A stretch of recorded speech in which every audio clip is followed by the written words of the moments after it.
Hello and welcome to this week's episode of The Adventures of the Windswift. It's a full crew as usual, so Dice of Destiny will tell us who is going to tell us about telling us what happened in last week's episode. We told people last week on, and that's I was going to say Jorik, but I don't know where he's hiding. Anyway, so take it away, Jorik. What happened last week, if you please? I don't remember the exact order of what everything happened, but I do remember us fighting a lot of mer people that were really angry with the elves, who were nice enough to escort us to the port that we were going to the Great Library. But yeah, they were really upset. They attacked us with some form of seaweed dragon thing. We weren't really sure what that was, but Siket fried that pretty well, so that was nice. There was some flying, so we had air artillery in the form of Siket. It was great. Yeah, it was great. It was. And Khan turned into the Kraken, so that was also nice. But after defeating the mer people, we went on to the city of the Great Library that I can't remember the name of right now, but Rythamwir, yes. And getting there, we realized that these mer people have caused a lot of problems because every ship known to man was sitting in the harbor waiting to be escorted out. So it was a bit of a trouble getting anywhere to park the boat. But eventually we got there, and Adresai said, "Fuck you," and flew off. Because I can. Because they wanted to go to the library. We others had to walk through the super big crowd. So eventually we caught up with Adresai at the library. And at the library, we were intending to read about the Telhuantir, I think is the name of our book. We're not actually sure. It could be another book, but we think it's Telhuantir. I'm pretty sure we have the Tal Rana, actually. Yeah, we will have to figure that out. Which book is it? Lost in translation. Yes. But as we got there, everyone suddenly got bit by the scholarly nerve, and we picked out books for each and every one of us to read about different things. Khan wanted to study magical engineering. Blackstone wanted to read about horrible demons. Jorik wanted to read about mystical powers. Siket, food? No, I don't remember, actually. No, I think Siket wanted to help Adresai with this stuff. Yeah, we were looking for the same stuff. But I upset her with the cheese comment. You can't eat in a library. Books. What do you want next? Open flames? A slushy? And we got in a wine picked glass? up by the head librarian, and he thought that these books that you picked out, not good reading. So he wanted to have words with us before we tried doing that. And I think that's about where we left off. That's a pretty good summation, absolutely. That's where you are. And the five of you have been waiting for a few moments when eventually in shuffles this very, very concerned, very old-looking elf. And he introduces himself as, I am Tollandin. And I believe that you are speaking or seeking the Great Six Books. Yes, that wasn't specifically what it wasn't what I was searching for when I came in, but now it is. So often is the case on our journeys to find knowledge that we... this place is the best. I really love this library. Okay. Uh-oh. Now, why do you want these 6 books? It's you must understand they are the most dangerous objects on Braxia. Really? That's a high bar. Not if you know what these books do. Well, the dragon's not around anymore. The dragons are inconsequential in comparison to the books. Oh, wow. Oh. Well, I understand that the books are much older than the dragons. Were the books... How do you think the dragons got into power in the first place? About that. I've been thinking about that a whole lot. And what I'd like to know is about the Shaquantil, actually. What do you know about the Shaquantil? Not much, which is why I'm here. I know that there's little known about the Qwethlan, unfortunately. I was fortunate enough to have an opportunity to read the Tal Rana, which is one of the books that talks to history. Oh, I see. Yes, I've understood that these books have different, that they have different themes, I suppose. They cover different areas. Ah, themes? Themes? These are the 6 books of creation. If you know everything that is contained within these 6 books, you can simply create your own universe. That means you can stop this one and start again if you so chose. These are, for lack of a better word, the manuals of the gods. With them, everything and anything is possible. Thankfully, it is almost impossible for one individual to know what is in every single book, making the likelihood of them being used against us impossible. Books have now gone missing anyway, so it doesn't make a difference. They've been lost. The Qwethlan were an empire, from what I understand, that spanned most of Braxia. They were a strange people, very superstitious, very hierarchical nature, predecessors, if you like, of most of the modern civilizations. As far as I understand it, they existed several thousand years before any of the other races even started to stake claim to territory. Yes. I believe that they had some of the books. Certainly their architecture speaks to it. You can still find examples of it. Great stone ziggurats littered about the place. Nothing particularly exceptional about them, but they certainly seem to possess some knowledge. Now, the Qwethlan had some of the books. We know this for a fact. Then the books fell into the hands of the dragons. It is lucky that the dragons didn't cooperate, because otherwise they would have been far more terrible than they possibly were at the height of their power. Now, how do you know about the books? Well, we know about the books because the Order recently performed, or parts of the Order at least, recently performed an investigation in the Drow kingdoms. And we came across a group of cultists who were, let's say, that had their hands on one of the books, and that's where we learned about them. And we are now quite eager to You mean the Tal Rana? The book that was stolen? Yes, exactly. Do you know where the book is? No. Give me a deception check, if you please. No! Oh my god. Natural 1? Almost 2. Wait. So basically, other side just kind of goes, No. No! Why would you think that? I didn't say that. We do. What does it matter? Yes, we had What to... does it matter? What does it matter? The Tal Rana is the Book of Plains. I needn't tell you how dangerous the contents of that book is, given the situation that we find ourselves in. If you know where that book is, it must be retrieved and returned immediately to the Drow Republic, so that they can What do you mean back the in the situation we find ourselves in? The dragons. Precisely. Correct me if I'm wrong. Their own plane. The Tal Rana describes everything that you could possibly want to know about planar travel, planar usage. Why do you want to bring it? Why do you think it needs to be back in the Drow Republic to begin with?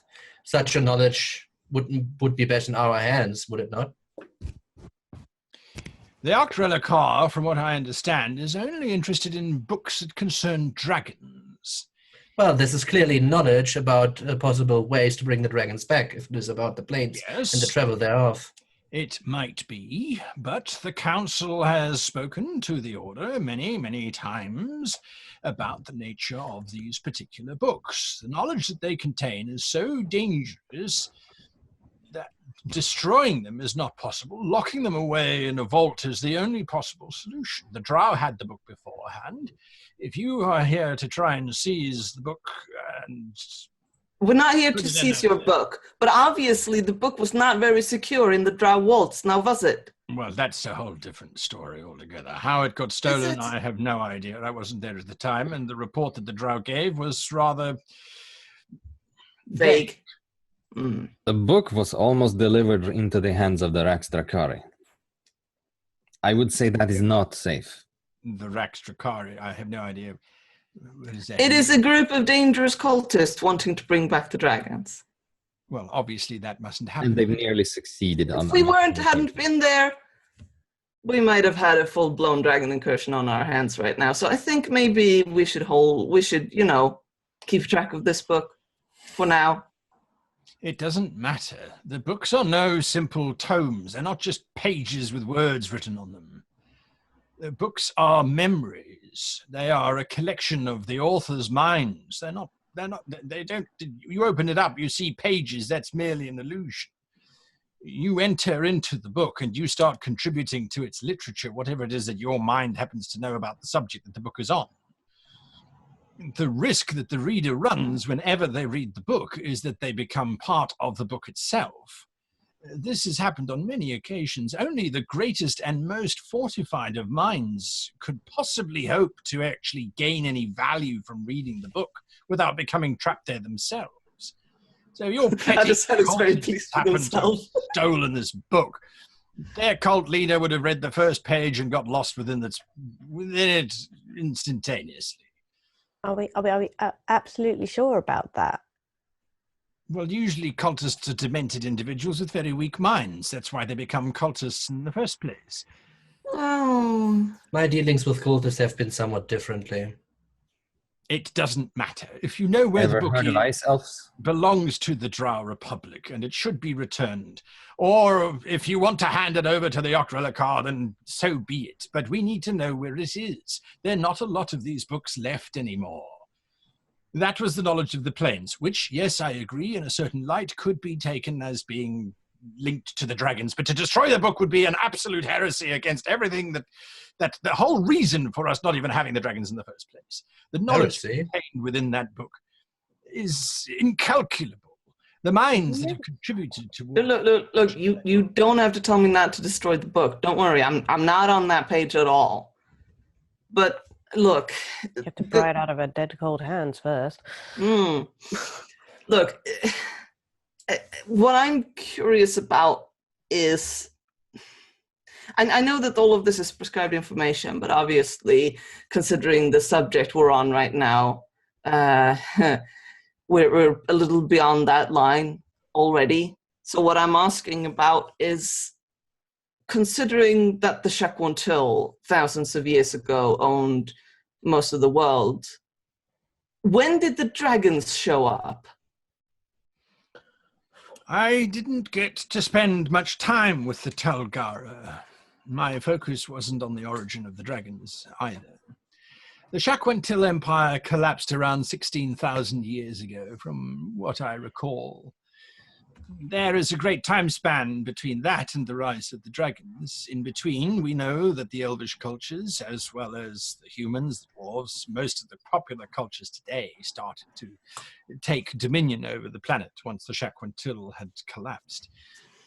Roughly 5,000 years ago was when the dragons superseded everything, and took over. Now, we know for an absolute fact that the Tal Rana was in the hands of the dragons.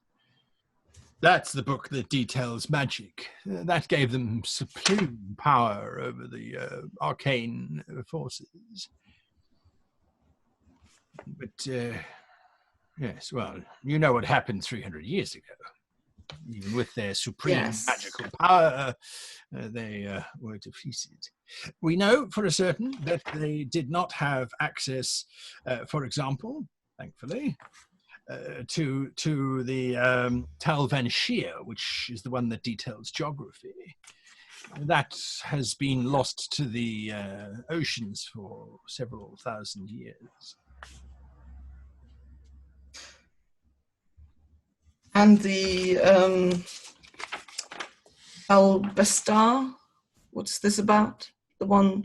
It details animals, and that's here in this library. Oh, of course, Bestar Bestari, yes.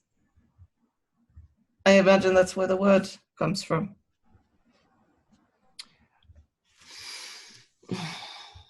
Do we get to see that one? It is forbidden for anyone to read those books on the grounds that reading them quite possibly will cause the individual to be destroyed themselves. Suicide. Yes, suicide. Besides, the Tal Bestar was written several thousand years ago, and the information contained within it would be useless now. We've catalogued most of the species left on the planet since, well, let's just say we have a full catalogue. And the Al-Brakar? The Brakar? Yes. That's in Valenhold. Yes. That's treaties on the gods. Its actual content, I'm fairly certain, are worthless. Worthless? Well, it talks about the gods, doesn't it? Don't tell Braxton that. Wouldn't it be talking about the nature of divinity and how one attains divine power? Yes, absolutely. But the gods are not going to let anyone attain divine power. No, certainly not. Anyway, that book is not likely to get stolen whatsoever. No, I imagine they have got a hold on it. Yes. Now, is there anything else that you wanted to know about these books? Is that truly anything you can tell us about the Qwethlan? I'd be interested in further locations of these cigarettes as well, if that is documented anywhere. Yes, you'll have to. You'll have to appeal to the Mer King about that, I'm sure. Remember the Mer King lost. Yes, the Van Sheer was lost to the oceans about 100 years ago, from what we understand. Oh, and if anyone has it, he does. I meant written by more us-like people about people where these cigarettes have been found. I would imagine that you would have to refer to some of the cartography guilds to see if anyone's actually bothered to catalogue where they are. I'd have to have a look.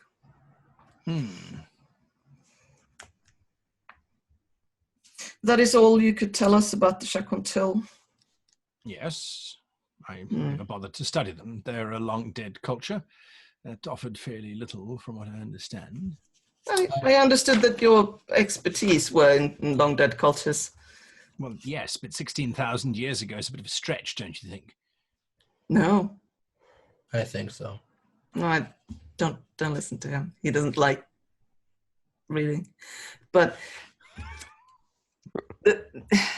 all right. No, I think that's the questions I have for now, at least. Right.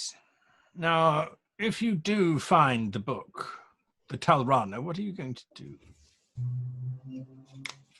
Actually, don't tell me. I don't want to know. Would you be so kind as to send a note to the library here so that at least I can inform the core labyrinth of what has happened to the book so that we might at least keep the catalogue of where it could be possibly found? When the book has found a permanent location, I will certainly do so. The book is dangerous. If you try and read it, you will be lost to it. Just bear that in mind.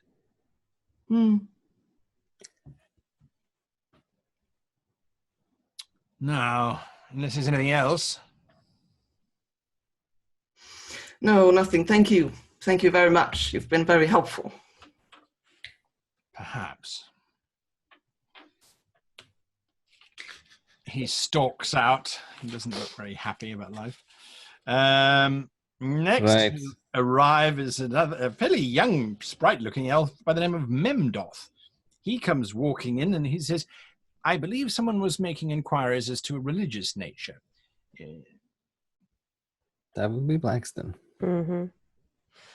I'm going to go out and look for some other books, actually, while we're here. I'll see you later. The I elf follow Adresai out. looks at you leave. Or actually not all the way out, just to the door. Adresai, I hope you realize that this book has to go to the Order, right? I know it's very fascinating and very interesting, but this is way above our heads, and planar travel is super dangerous. Once we can trust the Order, yes. Fair enough. Right now, we're not in that place. Oh, good. But I just don't want you to go on some science mission and getting everyone killed. It would be bad. No, science missions that get everyone killed is a cat's business. My science mission gets me killed exclusively. Well, anyway, don't you get yourself killed either, right? I stopped her from going too far into the book last time. I object to that. I literally asked you to do that. And I did it. Because you woke me up in the worst possible way. Look, it worked. It did work, to my great sorrow. How could anyone resist that cheese? Right, go out into this blessed silence. I'm not sure that I'm necessarily in the right room, says the elf as he starts to back away. No one asked for religious information. I did. Oh, you did. Are you likely to die or lead anyone towards death in the next sort of half hour? That depends on what you say. Perhaps. Might get very upset. On the other hand, I think he left. It is unlikely. Boat. Yeah. Well, you were seeking information, so how may I help you as quickly as I have this artifact, and I want to know what it is about. You put the helmet on the table. Yes. Clunk. He looks at that, and he looks at you.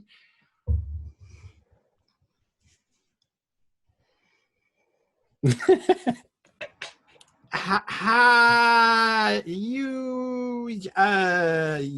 are a paladin of blacks? Yes. Ah! What gave it away? The helmet? Oh, the fact that you're not Ash. This. Why you should be Valenhold is probably, but you're not there, so you're here. This is he takes out a piece of paper and he sort of writes a thing and he runs to the door and he sticks his hand out into the silence and then he brings his hand back in again. Do you know grammar? No, this is not grammar at all. Take a moment, breathe in, out, count to 5. If this is real, then this is from Brax himself. This is the helm of Brax. I think so, yes. That would explain the shiny blue armor you had. What armor? There was shiny. The helmet, that's everything. No, the helmet's just yourself while we fought that vampire, okay? You were shining blue. Oh, I understand now. You're all on a holy quest for Brax. Okay, that makes sense. That's why she kills people, and that cat is okay. Well, it has nothing to do with Brax. It has something to do with our normal work. Well, you must be incredibly devoted then to Brax. I'm not religious as such. I believe, yes, obviously, I handle the library's collection of religious texts, which is not nearly as comprehensive as Valenhold's. But I can see why you came here rather than there. Well, it was on the way. Less work. Okay, so there was a legend. This book comes floating in through the door. Oh, thank goodness. Oh, gosh. All right. So he puts this book down and he sort of opens it up and he pages through. And he finds this illustration of a warrior wearing a helmet that's identical to the helmet of Brax. But the rest of the armor is there as well. And it's this very heavy, or not heavy. It's a breastplate. It's some shoulder pads. This very blue cloak, greaves and the like. Quite. I don't want to say it's quite workmanlike, but it's not very ostentatious at all. It looks very. Would you say it's Spartan? Almost. Almost. My God, the puns. Absolutely. This is known as the Corinthian-like helmet, so it kind of fits, right? Yes, absolutely. This is known as the Panhellion. It's the armor of, well, it's what the whole thing is called. So the Panhellion was last seen 300 years ago, when it was. Yeah, I kind of can guess the circumstances. Yes. So that was worn by the last representative of Brax on Braxia. He was destroyed out in the Sajet Desert when he was helping to defeat the Sajet. Makes sense. I found the helmet there. I don't think you found the helmet. That's not how it works. If one of your companions were to touch that, let's just say, don't do that, by the way. The helmet only responds to those whom Brax has favored because of their devotional focus and for their alignment to his beliefs and his way of operating. So you would appear to be on your path to assembling the Panhellion, which would then make you Brax's representative officially on Braxia, which has ramifications of a significant religious nature. Does it? Well, yes, as one might imagine. And he sort of pages forward. Here is the list for all of recorded history of the wielders of the Panhellion. And he turns the book around so you can read it. Yes. And there are 4 names there, and the history stretches back 7,000 years. Awfully short list. Not a lot of people. When the dragons took over, they somehow managed to reduce the god's power quite significantly. And It's possible. I wasn't there, so I don't know. But there is, if you check the dates, there's no Panhellion appearance for the duration of the dragons. That is recorded. Yes. Yes, fair point. Maybe it emerged, but usually it's only brought about when there's a cataclysmic event that's going to change the nature of Brax's representation here on the planet. So, well, I don't have the set, so... No, you don't. But I suspect that if you are destined to be the wielder of the Panhellion, that will happen anyway. From what little record there is, the last one, the armor came in pieces over time to the paladin, and the final piece assembled just before the dragons were expelled. Well, let's hope I don't assemble this set then. If I was a religious man, I'd say it's probably a good idea to put it together, because if Brax is revealing the armor to you now... Well, depending on how you phrase it and what you believe, yes. I might not have a say in it anyways. So well, yes, you'd be best if you take it to Valenhold, but once you get there, I think the priests of Brax will make it a bit of a political agenda. Well, I was going there anyways at some point. Yes. Maybe. Yes. The last wielder of the Panhellion was going to be... Well, there was rumors that he was touted as being basically put in power over most of the planet before...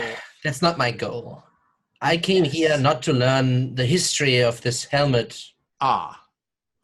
It is a library. I came here for you to tell me what it is and what it does. Okay, well, okay. And he sort of flips through some pages. This is not a lot of information. This is what we understand. But the Panhellion was principally designed to defeat any being or beings from other planes of existence. So It makes sense. When I have it on, I seem to be able to see demonic influences. Well, yes.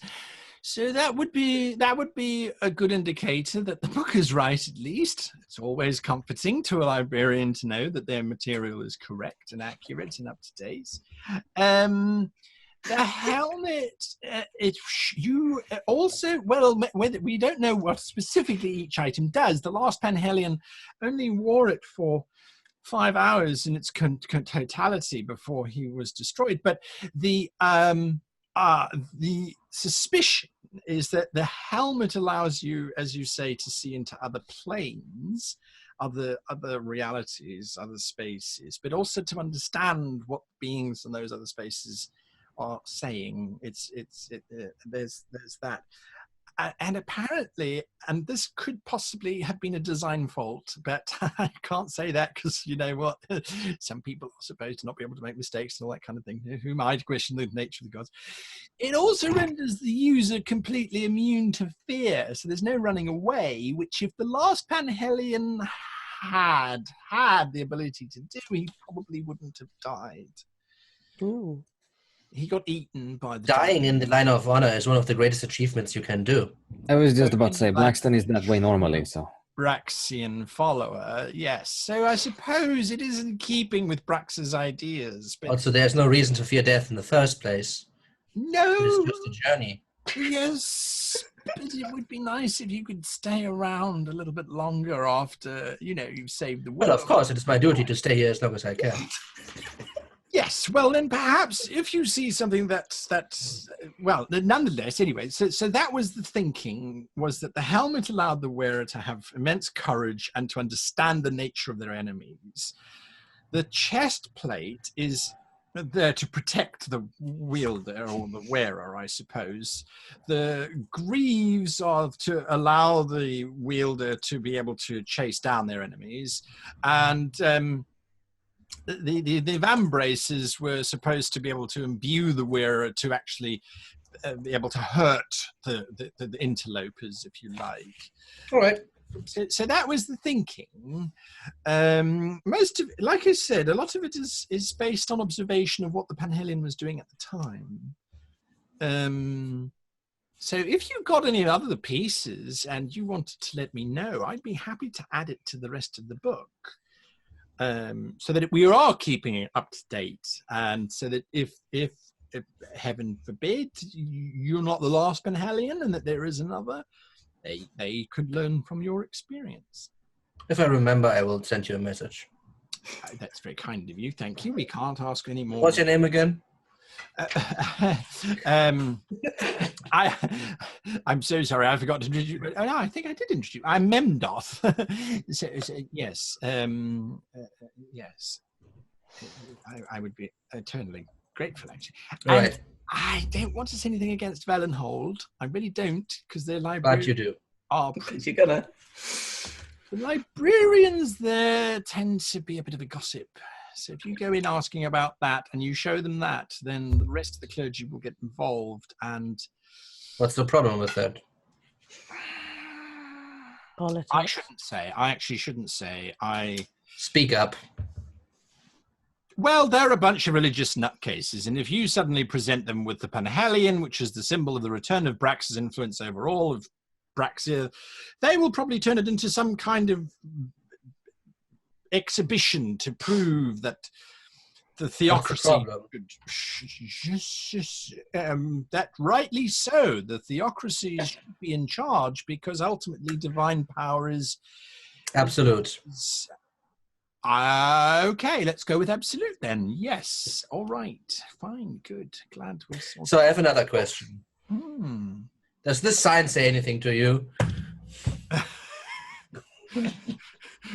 What do you put on the table? The sign of the demon, which name was... I actually still carry that, but yes. We Yeah, can the put it on the sign. table.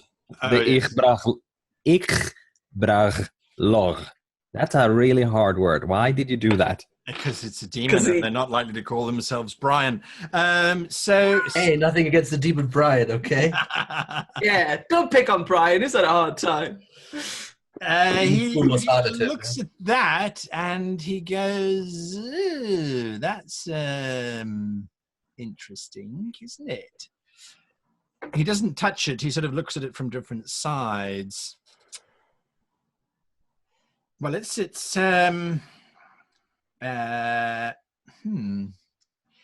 if I'm not mistaken, this is a receptacle key.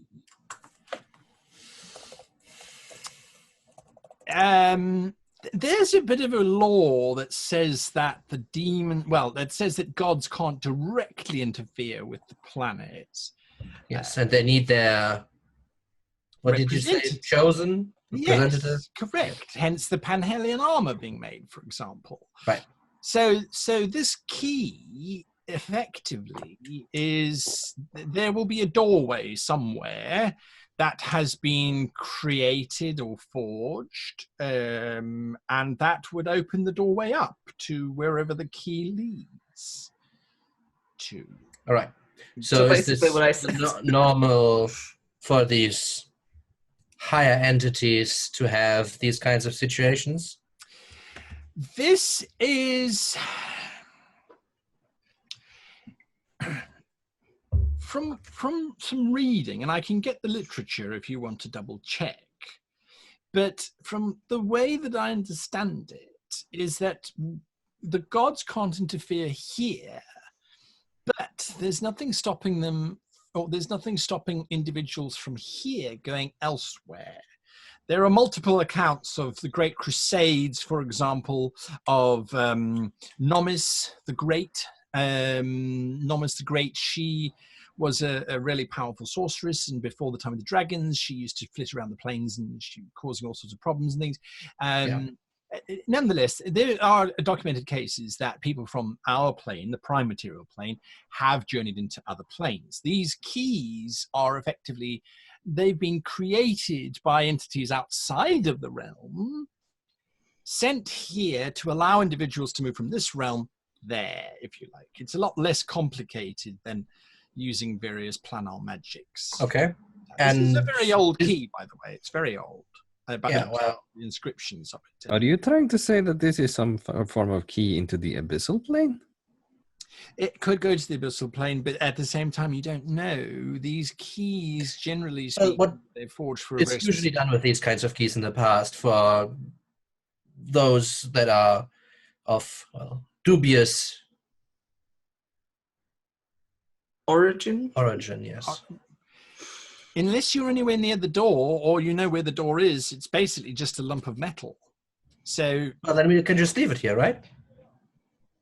It would be a curiosity, I suppose. We do have a small collection of them, but Valenhold, in this case, might actually find it useful. Not useful. I don't think they'd actually have any use for it. Because, like I said, if you don't know where the door is, it's just a lump of metal. Well, it might be a good idea to have this key under lock. Mm. All right. Any more interesting artifacts from this? Well, there's not really. No. I don't think you could take this one. No, really, try me. What is it? I mean, it's I have have had the privilege of seeing an item of the Panhellion. This doesn't happen every day. This is true. I would touch that if it wasn't going to incinerate me instantaneously. I kind of take it like, yeah. It's a truly kind of put it away again and say like, okay, well that's me. Exceptional. Right. I believe he looks out the door and he looks back here. Emberath is here. Flying ships, I think, or ship design, something along those lines. Very engineering, all maths. I don't understand it myself. Anyway, if you do find that doorway that fits that key, it would again be just pure self-indulgence, but if you could send me a letter back saying where it led to and what you found on the other side. I don't think so. No, if you open up wherever that goes to, you probably won't be able to write back anyway. No. Postal charge would be horrendous. Anyway, well, thank you for that. I shall treasure this moment for quite some time, actually. And I'll update the book. The design seems a little bit different. The helmet doesn't look so big as it does in the illustration. Anyway, all right, thank you. And he sort of disappears out. A very robust elf walks in. He looks at you.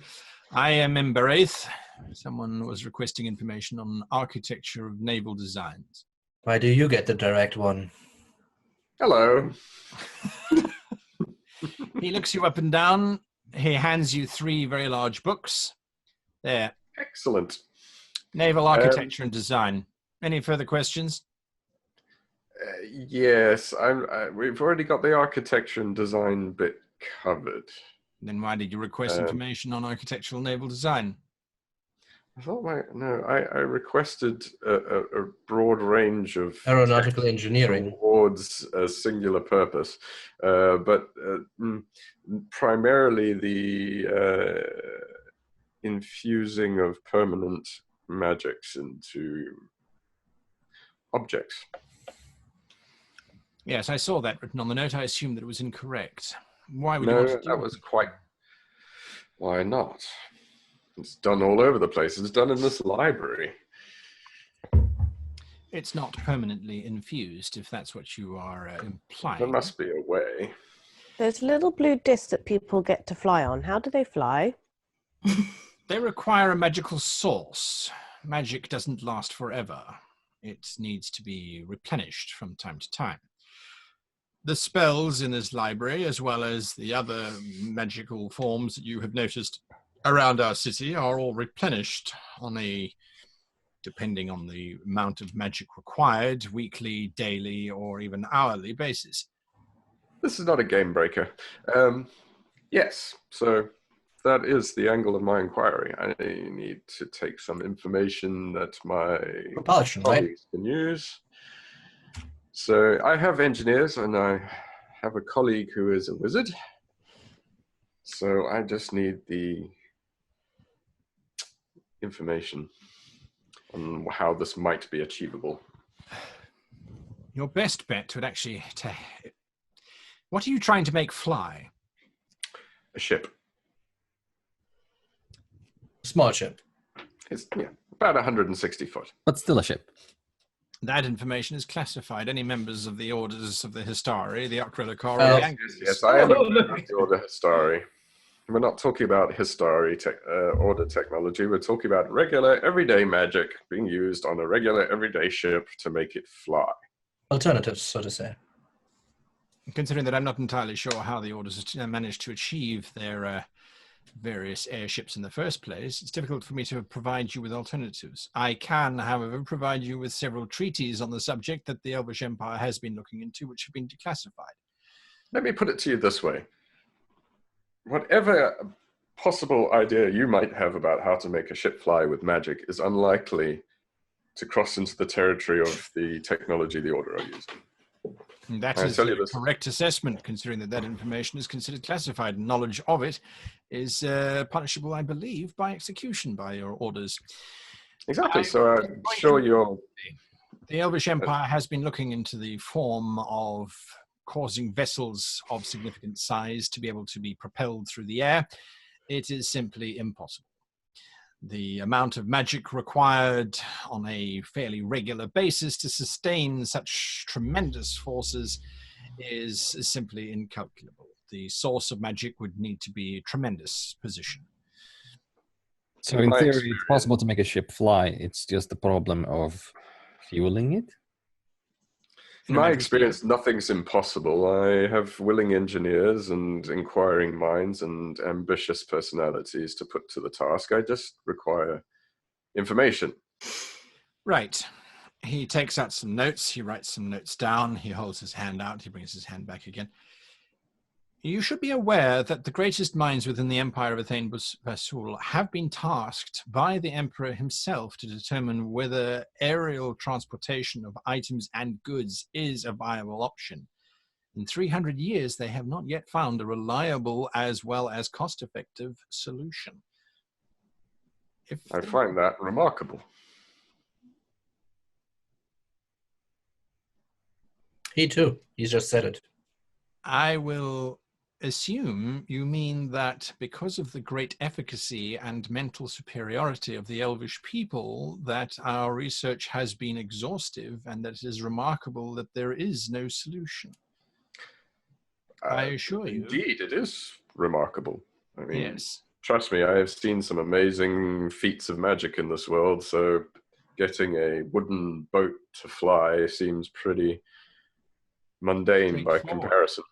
Yes, it's a matter of weight. Scale is the problem. The elevators and things that are operating within the city, for example. All right, so if the size is the issue, what about smaller ships? Like a skiff, for instance.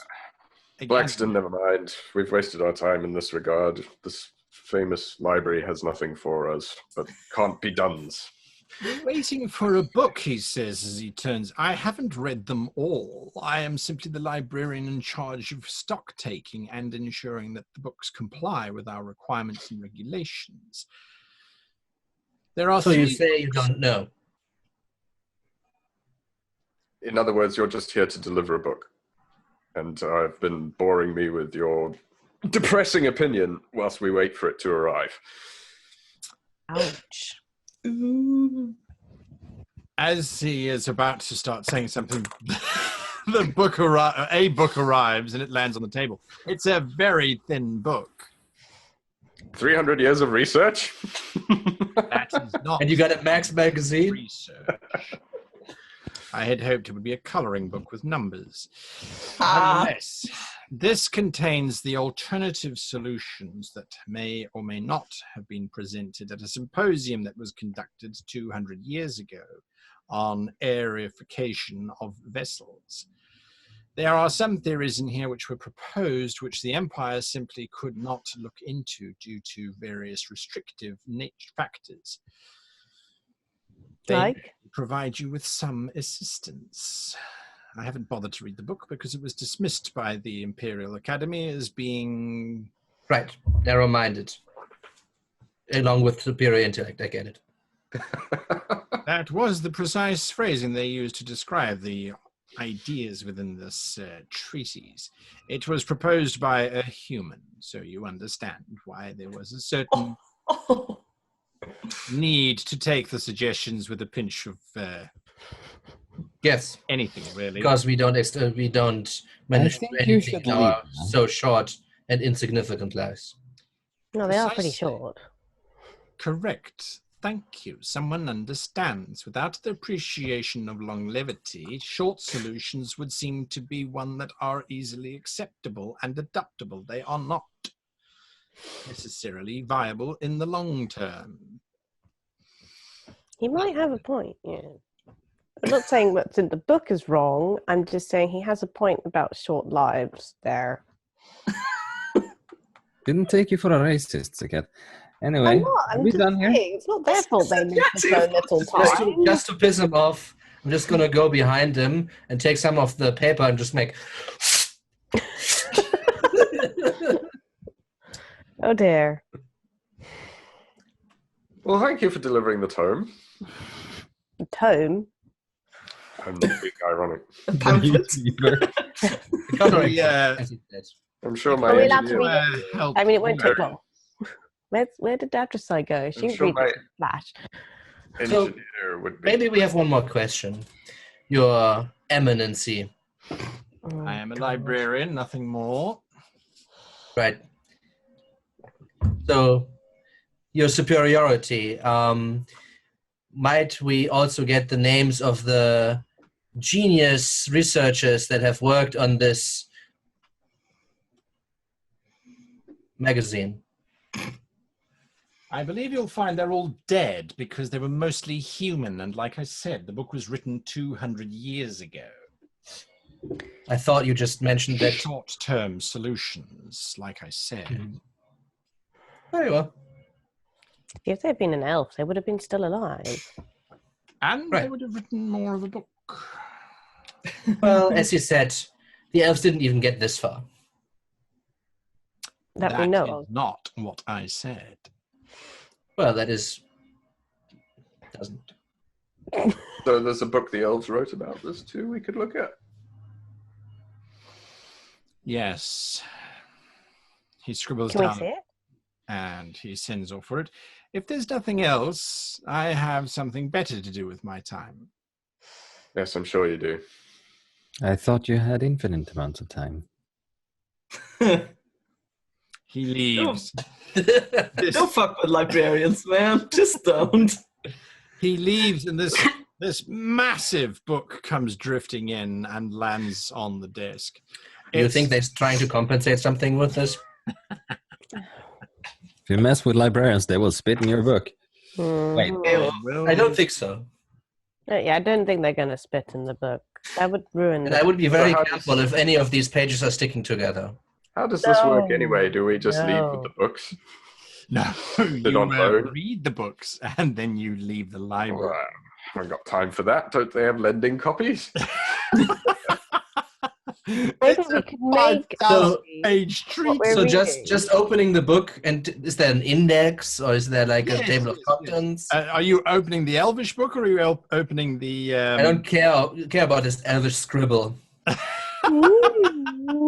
have a look at what these pitiful All right, humans came up with. So you start trying to figure out what the pitiful humans did. I had that. a thing that I don't wanted to mind. do as well. Yes, Oh, okay. okay. So whilst you're starting to look through the indices, what are you doing, Adversai? As I left right after the expert, right? Yes. Because as I'm walking out, I'm realizing something else I should have asked about, and I want to sort of follow him and sort of tug his robe or whatever. And write something on a piece of paper. So I basically would help Yeah, Con do the book things, Yes. right? That's Yeah. my kind of Yeah. I assume that's pretty much what's happening in that back room, yeah. I just take one of the conversation paper and say, I had another question, and I hold it up and sort of gesture if there anywhere we can. He writes what? All right, fine. I sort of look around and see that there's no one else actively like watching right now. We're sort of in a relatively discreet place. Will you be my Valentine? What's your room number? No. What I write, what do these do? And I take up the two stones. Ah! That's why we do this in the silent section. Just as What?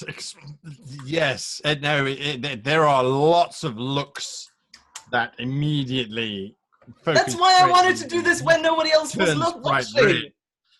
He This is- ushers you to a different side room. Completely Yes. different side room.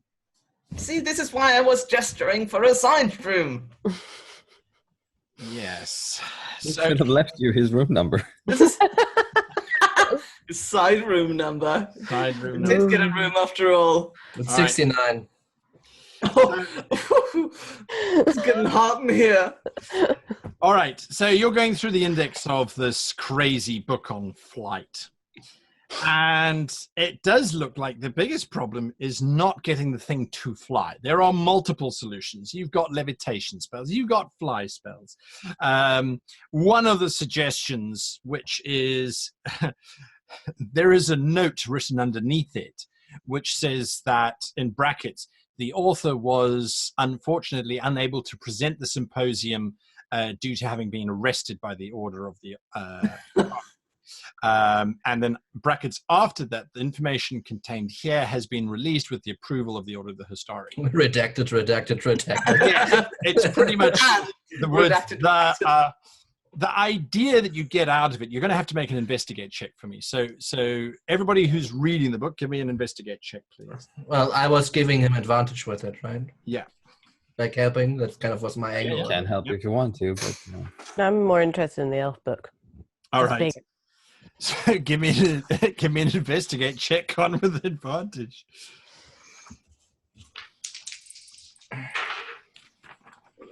15. 15. Okay.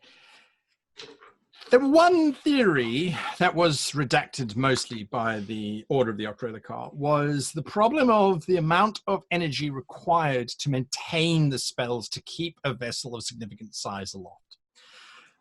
This theoretician speculated that the prime material plane has a lot of physical rules that don't apply in other planes.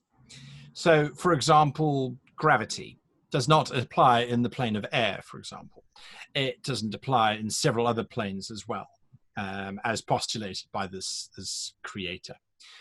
If the ship were to be taken from the prime material plane, and somehow the portions of it that constituted or that contributed towards the amount of magical energy required to keep it afloat, if those pieces could be subsumed into another plane where their value was irrelevant, then you wouldn't need a gigantic magic spell to keep the ship flying.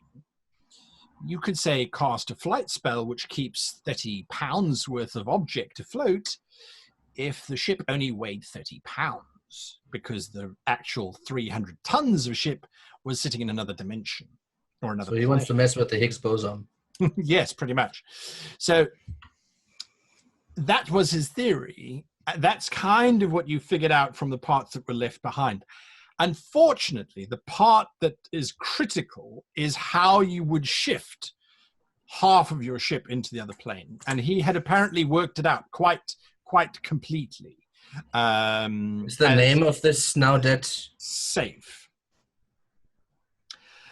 Name of the author. The scientist? Whatever. Yes. Sorry, wrong book. I'm looking going, what? It's a first level spell? No. The name of the undead author, his name is Andozi. Undead? Andozi. You said undead author? No, long dead. Long dead. I understood undead. I was like, What? No, of this long. Yeah, it's a vampire, didn't you know? Yes, was it is the 8th Duke of... No, just kidding. Sorry, can you repeat the name? Andozi Essentier. All right. There's that whole problem with the anchors preventing plane travel. Yes. Well, that's what they say at this point, right? Yeah, apparently there are ways around that. Not really what I was looking for. The rest, unfortunately, yeah, the rest of the options that are presented, one of them talks about using magic to. This one was looked at for quite a long time, but again, it's just the amount of magic that was required. You simply shrink the entire ship down with magic. While you travel. You transport the ship using a smaller magic spell, then you re-enlarge the ship when it arrives on the other side. There was problems. How do you make us smaller? That wouldn't work. No, it wouldn't work. And unfortunately, even a ship with a flight spell, if you shrink it down to the size of a fly, is then going to take years to fly across a space that would take a normal vessel a week, plus wind currents, etc., etc., etc. So while we search on it, I would then kind of note the airwam method. Let's call it like this right now, with the Essentier guy. Maybe that the Order made some copies of the original. Sure. Perhaps. And the Tetracon would probably be the people. Was it Tetracon? Tetracon, correct. Yeah, they are the kind of curators of knowledge, right? Kind of. That's how do you put it? Correct. Yeah. Curators of knowledge. Yeah. So I think we would need like the original text. Correct. So Absolutely. Maybe that could be a way in a place where we could try to find out more. Again, aiming us more towards headquarters. And Archon to help us. Well, I know that they're spread around. I'm just saying, like, this is like, you need like somebody. We couldn't go up to them and say, like, hey, can you please give us the information? Yes. Maybe we need to have like an Archon on our side for that. Correct. Absolutely. Yes, unfortunately, that's it. The rest are shrink the ship, make it fly. Yeah, I guess stepping outside of character for a moment. What I'm looking to understand, because Con doesn't have like arcane magical knowledge, but in D&D there is a spell called permanency. So I'm looking at the interactions of that kind of magic. Right. And if anything's been done with that. If that's a thing in Braxia, because, yeah. It's a major obstacle, because again, you have to enlarge the spell to a certain size, but there's a certain limit. Couldn't you just do like one plank at a time, if you will? Yes, you could. The cost of that would be astronomical to produce a single vessel that can float with any form of. But it's possible. Yes, it is possible. That's when, by sort of glossing through the Elvish interpretations, they have been very methodical. There is actually a treatise on the proposed treaties of other races for flying ships, where they disseminate and break down categorically why it wouldn't work. The elves were looking for a solution whereby you build a ship, and for 500 years the thing flies on its own power without requiring any intervention. They were looking for ships that, even if they were struck with an anti-magic spell, wouldn't fall out of the sky. So they were being incredibly thorough in terms of, we need something that if we put people on, is not going to just fall out of the air. It's not going to suddenly run out of magic and everyone's going to drop to the ground.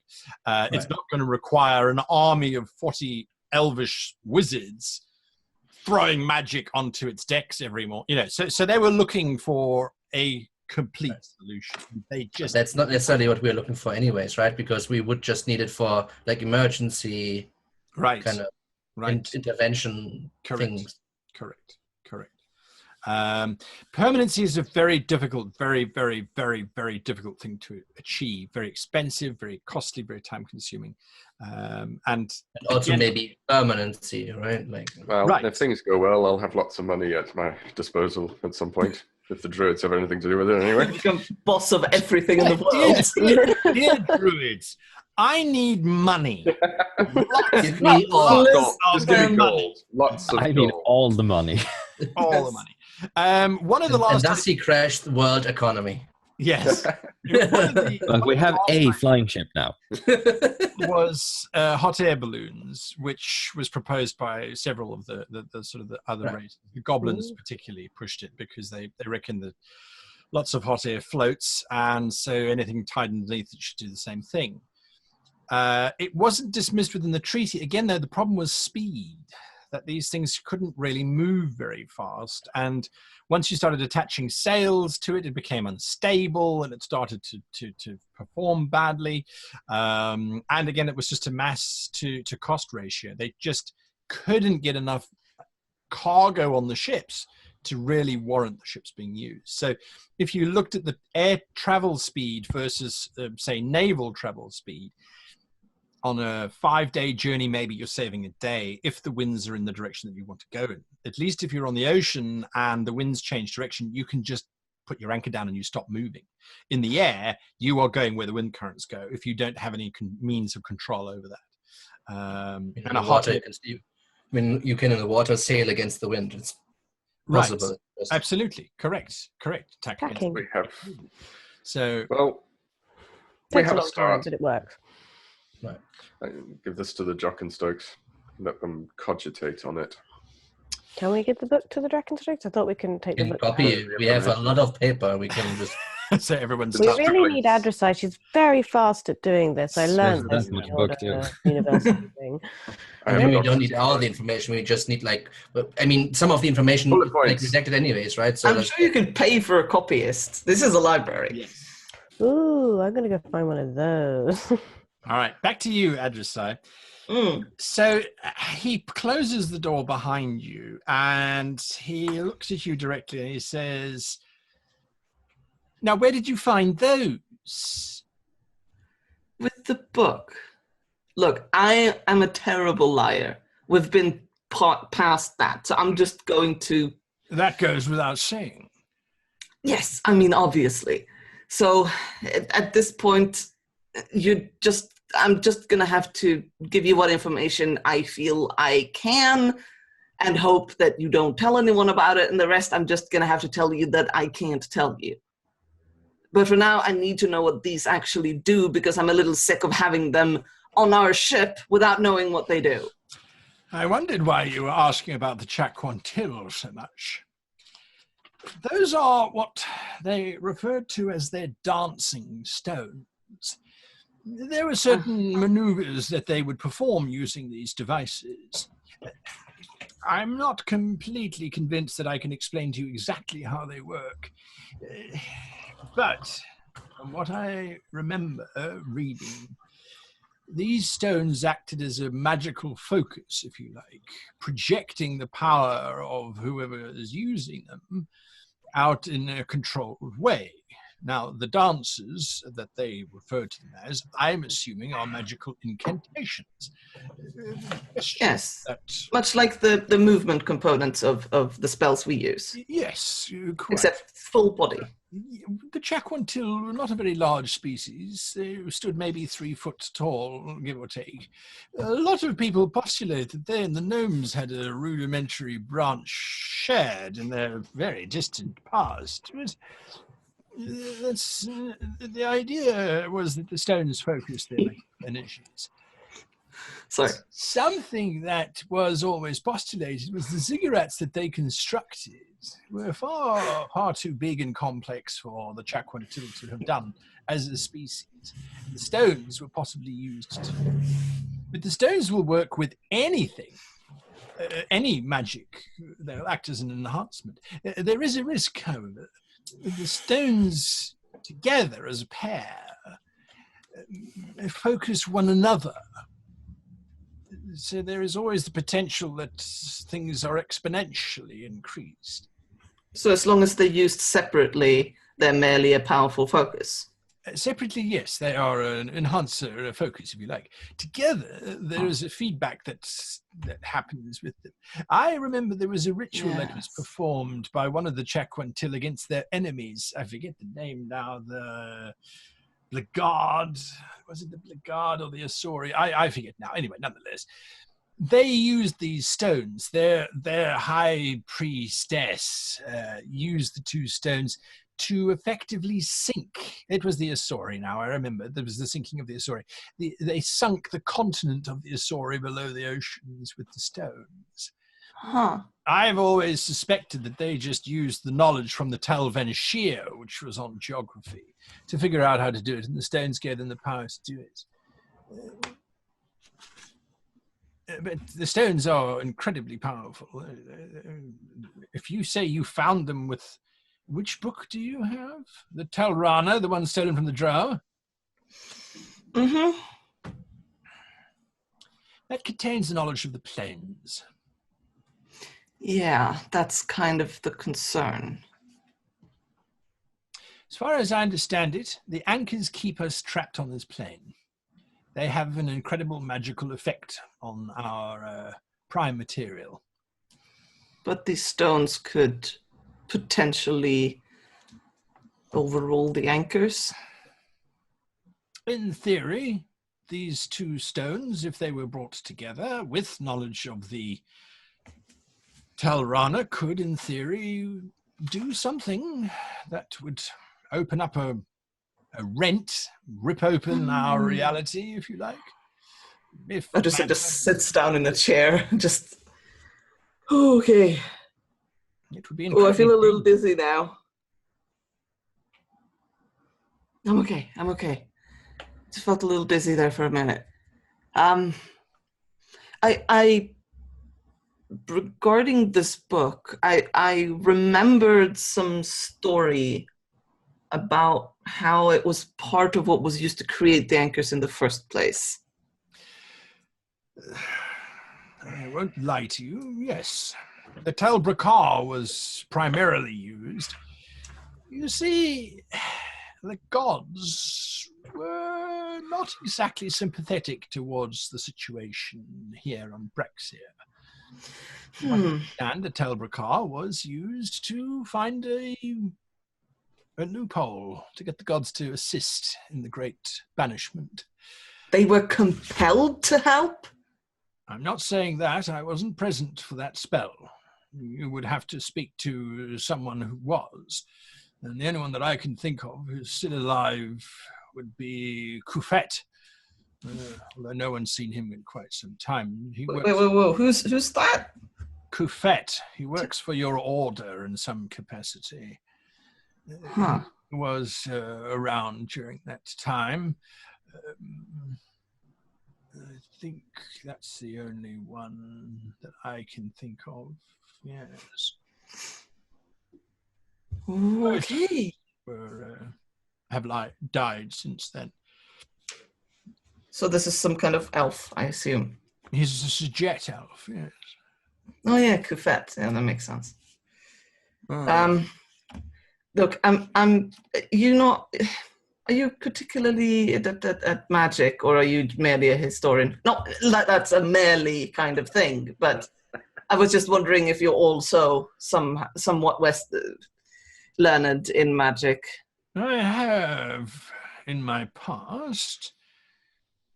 Because there's something I could use an answer to, and considering what I heard, I'm even less inclined to ask the gods. I already know that you've got a book that was stolen from the Drow Republic. If I wanted to report you to them, I certainly could.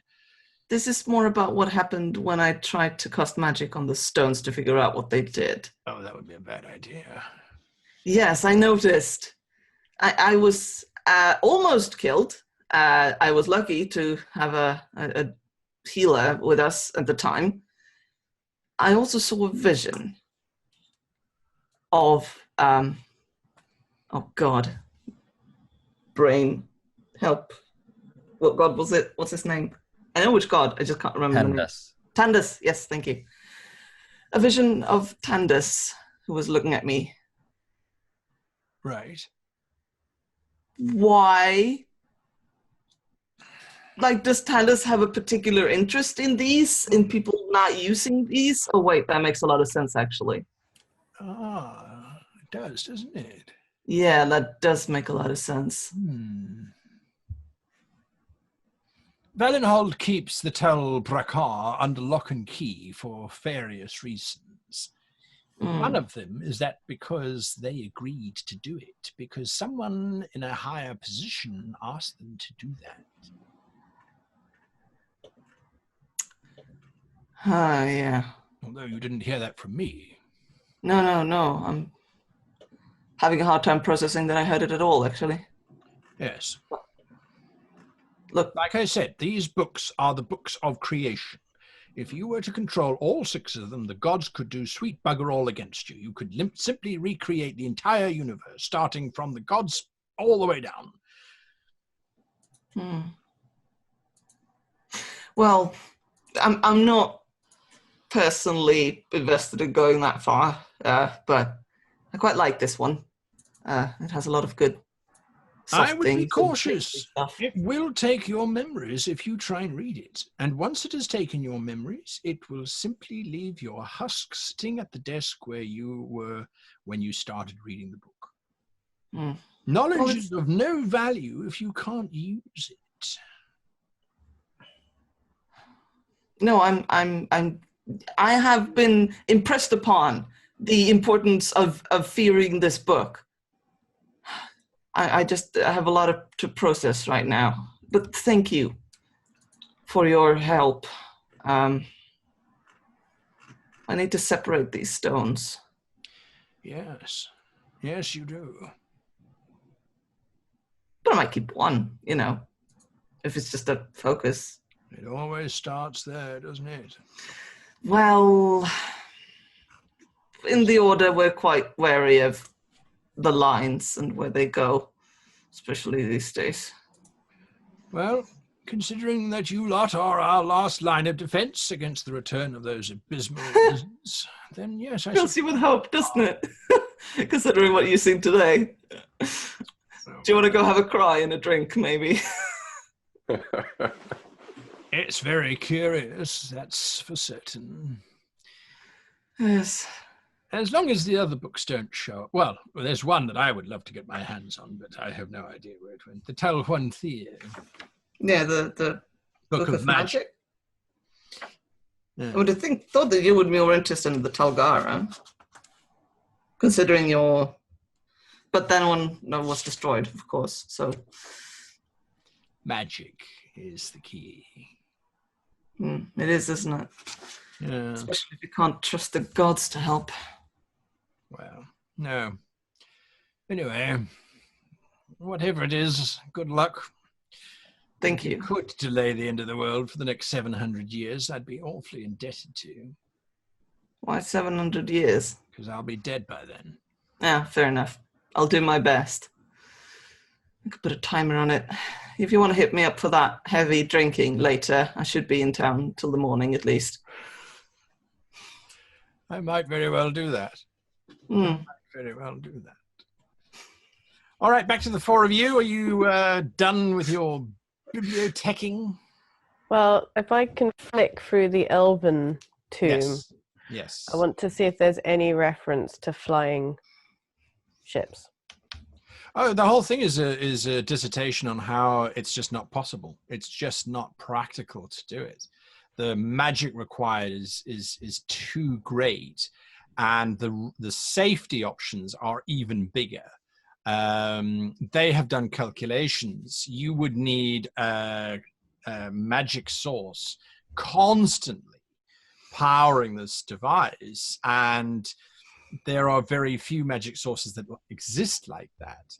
There is a section where they postulate that a being which is infused with magic, and there are some options, unicorns, dragons, beholders, certain very, very inherently magical creatures could, in theory, be tapped for the magical replenishment.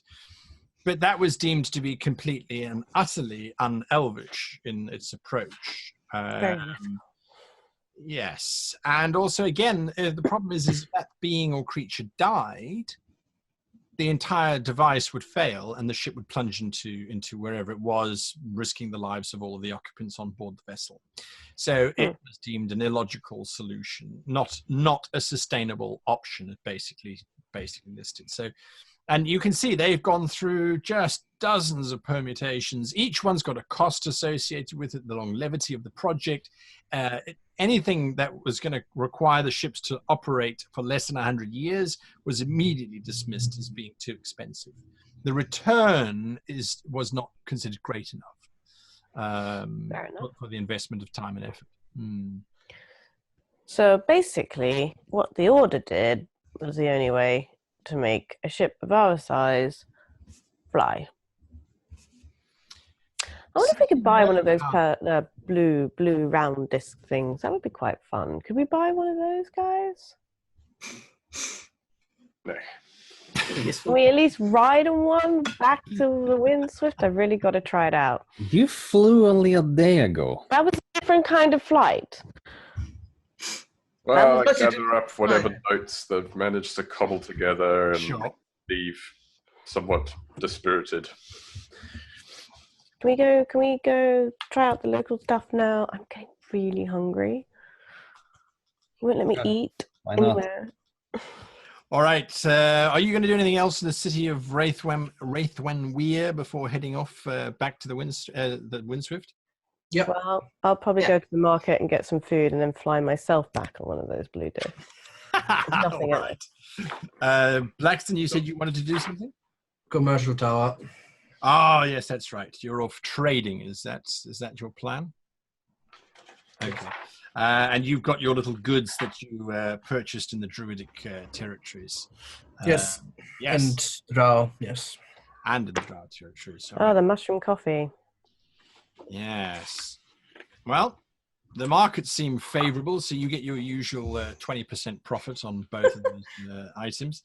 In a library city, a coffee should be a very good thing. Even if it tastes like mushroom. Foreign coffee. if you like. So it's for select clientele only. 20% markup is so bad. Not okay. Anyway, all right. So that's what you can get there. Yeah, Anyone? I flipped this stuff. Probably getting. What do they have? In terms of to purchase here. Yes. Principally, you can see their focus here would be on things like paper, books, obviously, very important type of commodities and things. Great. Books are great in the water. Yes, exactly, right. I want to put. Yes, please.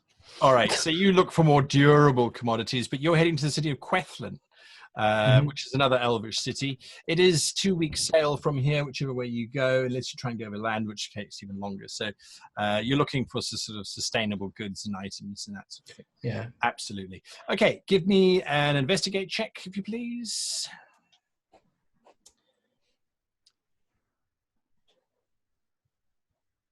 Investigate. Yep. Not persuasion. It's investigate to figure out what you should be buying first. Okay, sure. So good. 80. Rolled an 80. Yep. You spend half a day sort of wandering the markets, thinking, plotting, talking to people about, ideas of what should be traded and not traded. Sure. How much are you going to pick up? The Windswift does have a cargo capacity of 100 tons. Yeah, the money will be probably the bigger issue than the storage capacity. So, yeah, I mean, I don't really think that it's not a long and hard journey. So probably not be super crazy stuff that I can get. Yeah, something that I can get to the Windswift. I mean, that's really my only concern. That is a problem, and they will inform you that your load time is probably going to be in excess of 4 days, unless you can ferry it onto the ship manually. In which case, then you're looking at more exclusive items, glassware. Yeah, but then we are smaller stuff. So, perfect. What would they have? Maybe oil.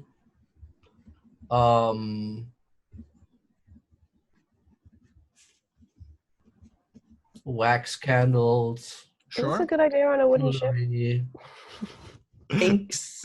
Inks is good. Inks is a good one, absolutely. All right, and ink is beyond expensive. So you're looking at basically probably in the region of I think ink is still expensive actually.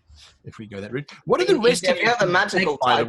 Ink from the printer is by gram or milliliter the most expensive fluid you can buy. It's more expensive than your fucking blood. Exactly right. So what are the rest of you doing whilst Blackstone is working out how many liters of ink he can purchase? I'm heading with Con wherever he's heading. I'm trying to the boat. Yeah.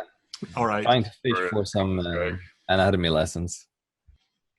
And trying out local cuisine before flying home on a blue thing, because that looks fun. Right.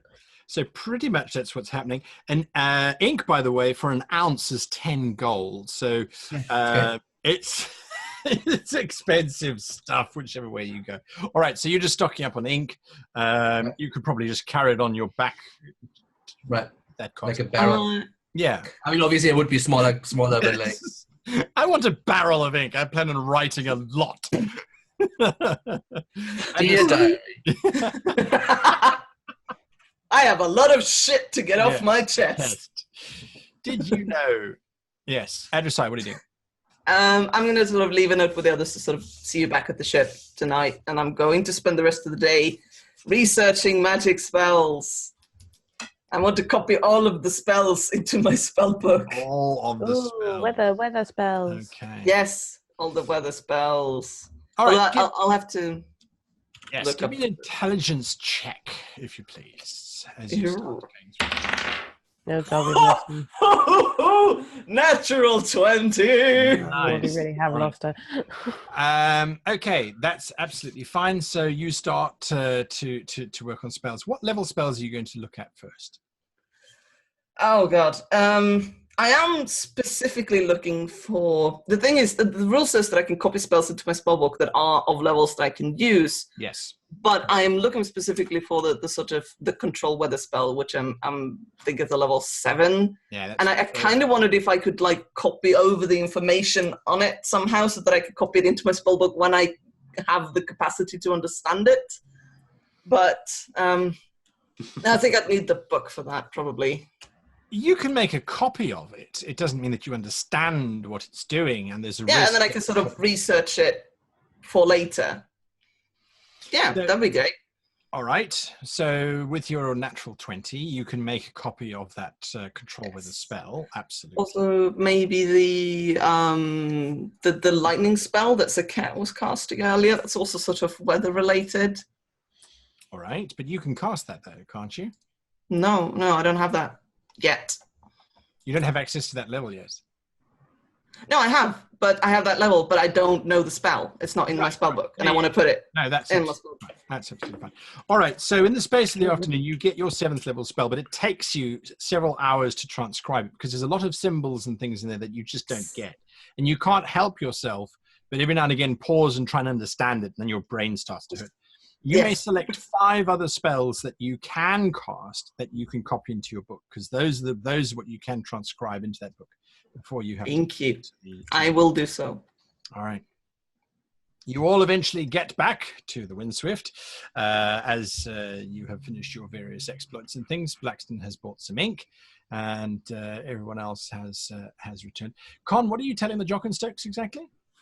Well, once everyone's back, actually, I just managed to yank the Jock and Stokes and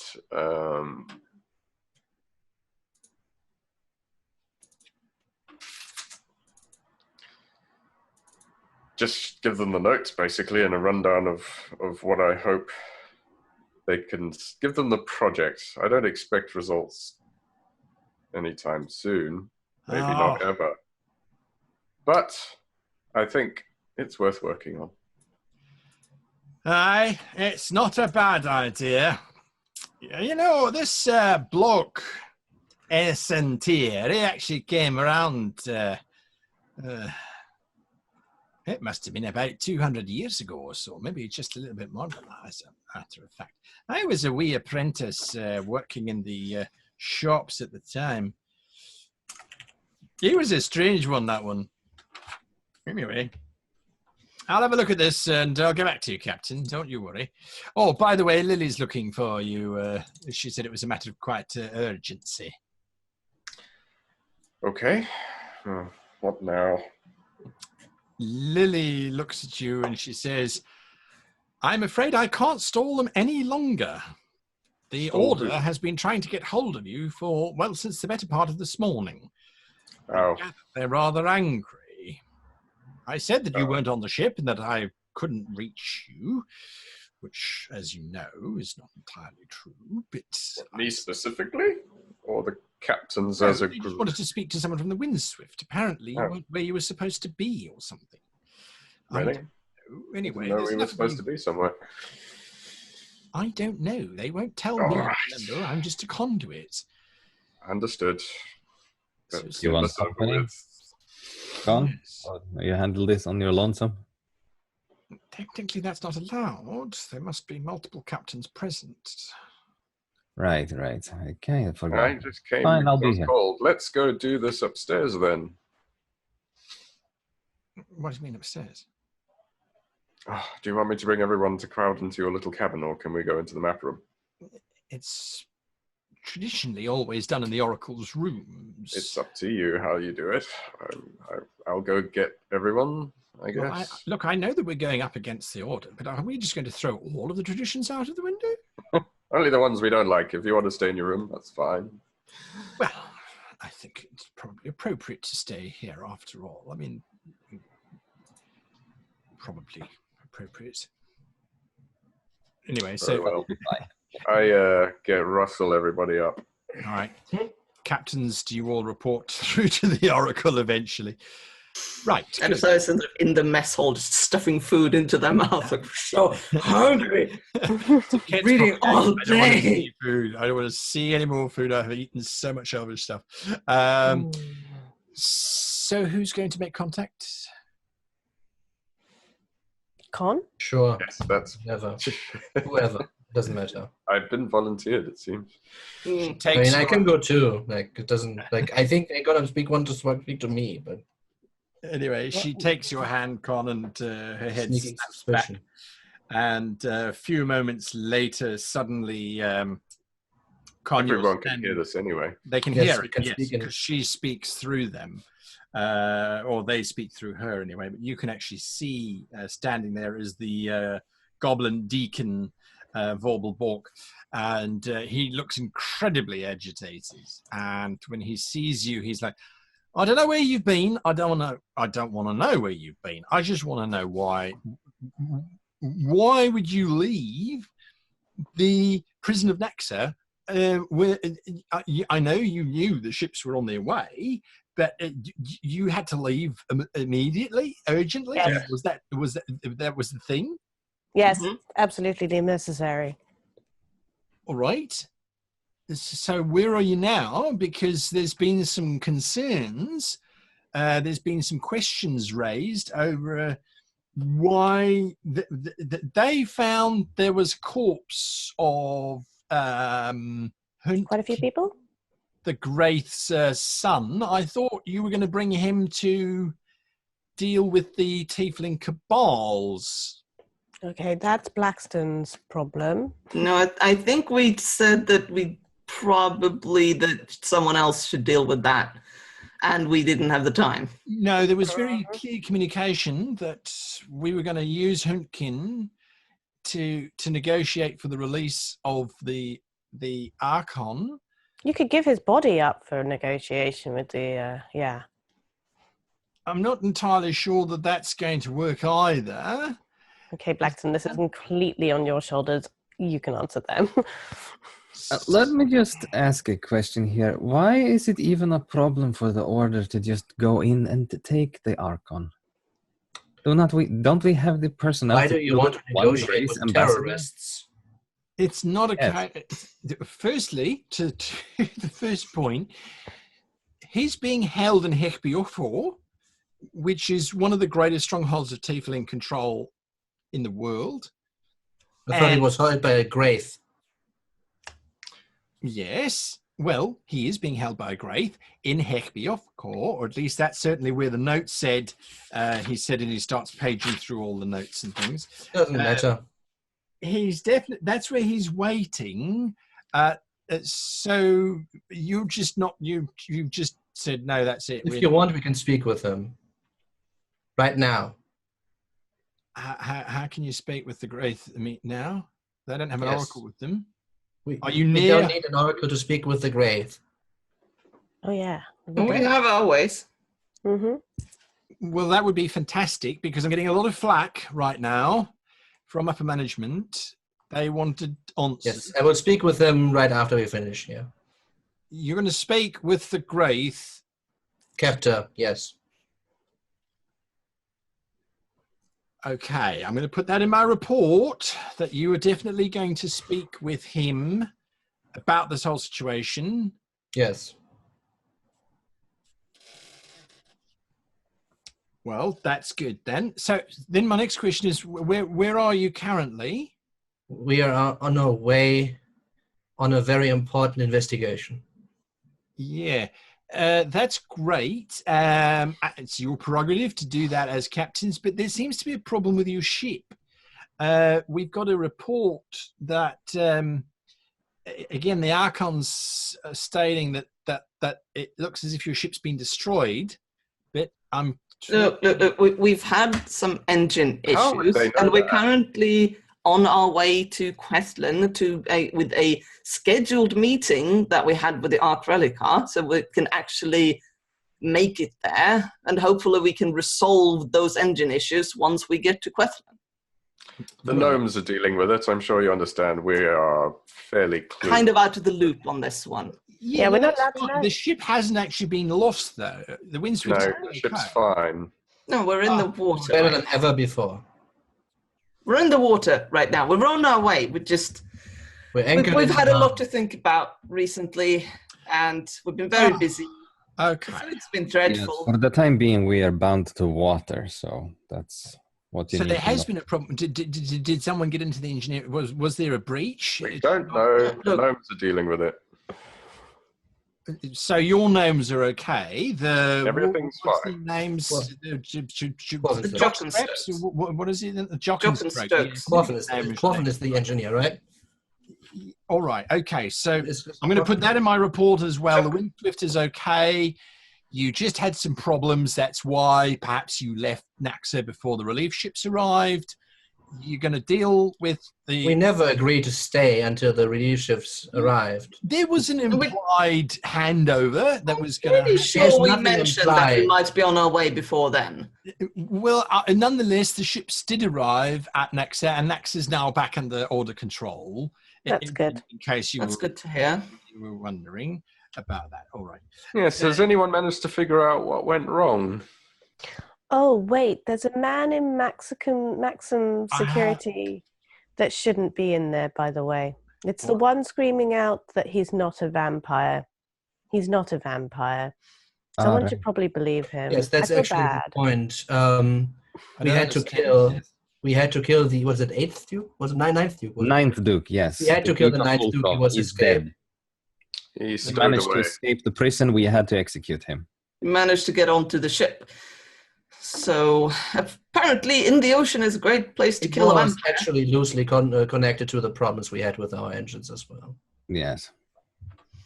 Why didn't you say so in the first place? We all know Naxa had a meltdown. So Well, let's just say someone there's got been a on lot board of with shit this. going on lately. We Explains have everything. I don't have to worry now. You don't understand. I've been worrying myself about what's going on. Look, I'm terribly sorry about this. Absolutely Orc. fine. No, now I I can should put have down I should have called you and told you Different it is story. on me. I've been distracted with a lot of things. I'm terribly sorry, and that's on me that I haven't told you. I know that we've had a really good communication, and I'm sorry. Call it water under the bridge. You had a prisoner escape from Naxa, which was the fault Yeah. of the Naxa operators. It wasn't a Windswift caused issue. You were struggling to do what you could based on the mistakes that the Naxa personnel made. This has Yeah, that's not nothing to do with the Windswift whatsoever. Hunt Yes. was killed because That's of actually not entirely true. He stowed That's- away in our boat, but without our knowledge. Well, yeah, Are we that talking bit's about fine. But yes. he What a wouldn't have vampire. got onto A your vampire. boat in the first place if the Naxa people had done the jobs. Do your mental Right, so- gymnastics however you want. Yeah, But I'm will just someone please make sure that poor man gets out of maximum security? 'Cause I feel sorry for him. Oh, Yeah, we'll there's put a the Draken Morian recommendation prison. in, absolutely, in that's not a there. problem. Yeah, no, I'll do that. I'm just, it's okay, okay. I do so look forward to reading the report into the Order investigation as to what went wrong in the prison in the first place. Yes, and for the record, Captain Benteen was executed for treason in Naxa prison. In So, the face! yes, Shot he me in the attacked one of our face! captains. I don't know what the Order's planning on doing about the Naxa incident. And There left might me be, eaten by a giant golem thing. if they follow protocol, there'll be a debriefing at some point where they'll probably, have an investigation. They'll probably talk to all of you. Those things can come to light. The bottom line is, it wasn't one of my ships that was responsible for any of these issues. Actually, I have one question, like a follow-up of something that happened earlier. When we were in the Dwarven territories, we had all this meddling with the whole incidents that happened there. Do you know the ranged cult leader who the Yes. Archon helped put down? Is Do there you know the whereabouts of the Archon we met there? I don't know the name of the Archon. Varys? Varys? Was that Sebastian Verus? Yes. Archon Varus? Yes. I mean, the man has his own ship, so Yeah, should he be trackable does. somehow. He's probably though in Qwethlan, I would imagine. In Qwethlan. That's Okay. handy. Well, Oh, yeah, Sorry. I'm just trying to think now. This time of year, yeah, no, he's probably definitely in Qwethlan. Either that or he's in Pugglesnuff, one of the two. But he's not likely to be Pugglesnuff this time of year. It's cold up there. Varys doesn't seem to like that very much. I did have another question. We left for another crew to finish the investigations surrounding the murder in the Drow Kingdoms. Do you have any news on what happened to that? Let me go and have a look. He says, paging through pages and pages of cryptic notes. So that would be the incident in... What was the name of that city? I don't remember. Hang on a moment. Oh, goodness. That was It's in our report. Yeah, that's right. Consinii? Corsinii, yeah, that's the one. Yes, the murder of Senators. Yeah, I've got them Stasios. here. So there was a senator... by the First page. It's first page of my notebook. It's a little funny. There was a senator by the name of... hang on a moment. I've got it here now. Senator Turarius. He was assassinated. Yes. Senator Vix. He was very cooperative with the team that went in there. I can't tell you what happened within the certain temple space. That's been locked down as classified. No, that's what we're having the meeting about, actually. I beg yours?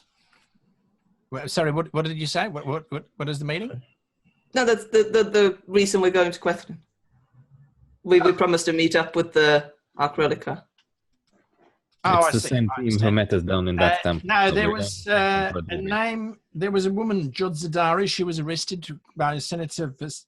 What's her name now? Vestasios. Oh. Yeah, Vestasios. Vestasios, that's right. Ileana Vestasios. She got Yeah. arrested? Yes. Upon a recommendation, as a matter of fact, from someone. Yes. Otherwise, the whole affair has been wrapped up and concluded. And Good. from what I understand, there's a name here that Ethane Vas is okay. Hey, Yeah, that's good to Well, hear. that is exactly what I want to speak with the Archon about.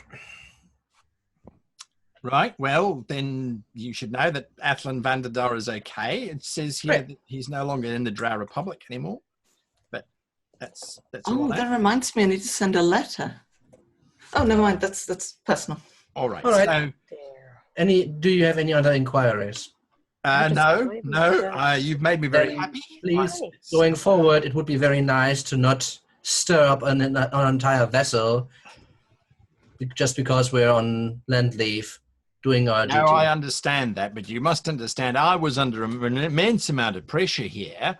If it had been the Windswift that had caused some of these issues, like the entire Archon being rescued from Echbiovkor, that would be on us, and I don't want that. We've got a reputation to maintain.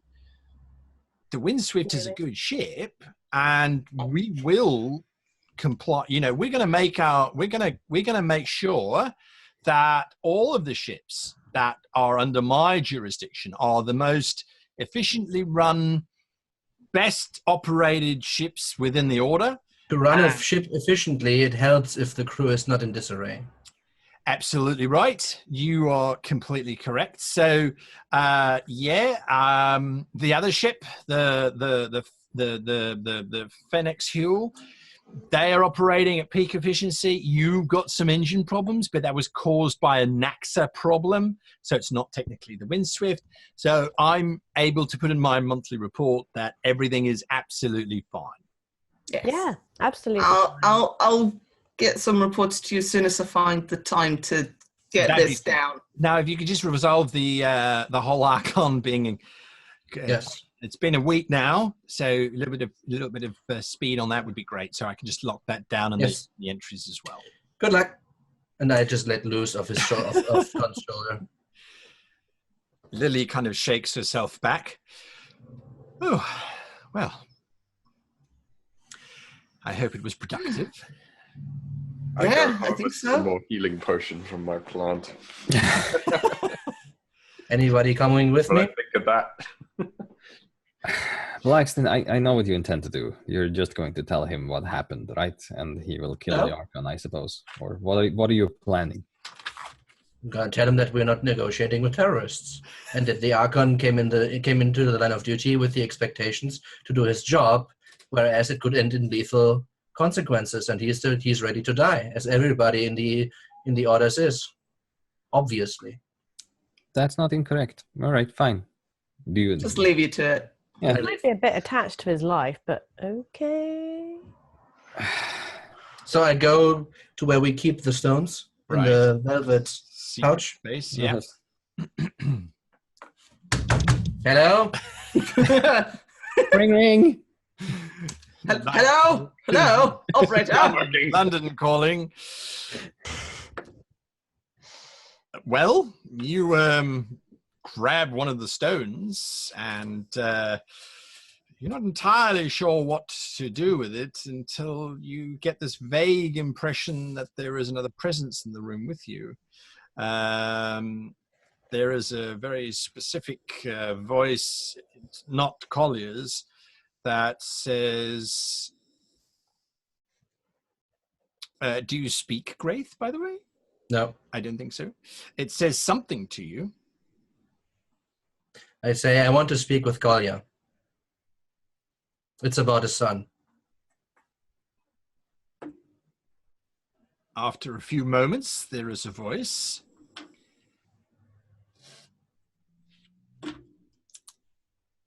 I am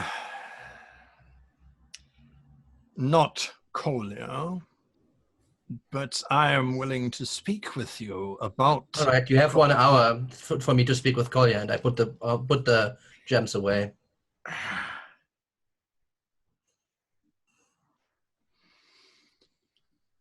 I wait an hour and then pick them up again. You sit there. You pick them up again. All right.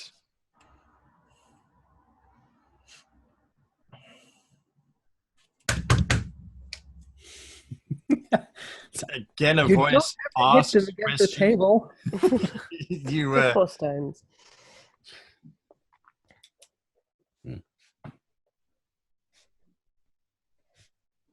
You hear the voice again asking you the same question. I still don't understand your language. I have an appointment. Wait, please. He is here, says the voice in very bad common. The voice comes back on again. It is impossible for us to get Collier on these stones. He is no longer part of the Graith Empire. However, I would like to work with you in returning Collier to his people. Go on. I am Overseer Rathwacht. Gesundheit. I would greatly appreciate cooperation in returning Collier to the Graith people. It would appear that he has decided to take matters into his own hands and has acted against the will of the Furies. That doesn't sound healthy. Okay. And why would I care? You are the one who reached out to find Collier in the first place. True, I want to speak to him.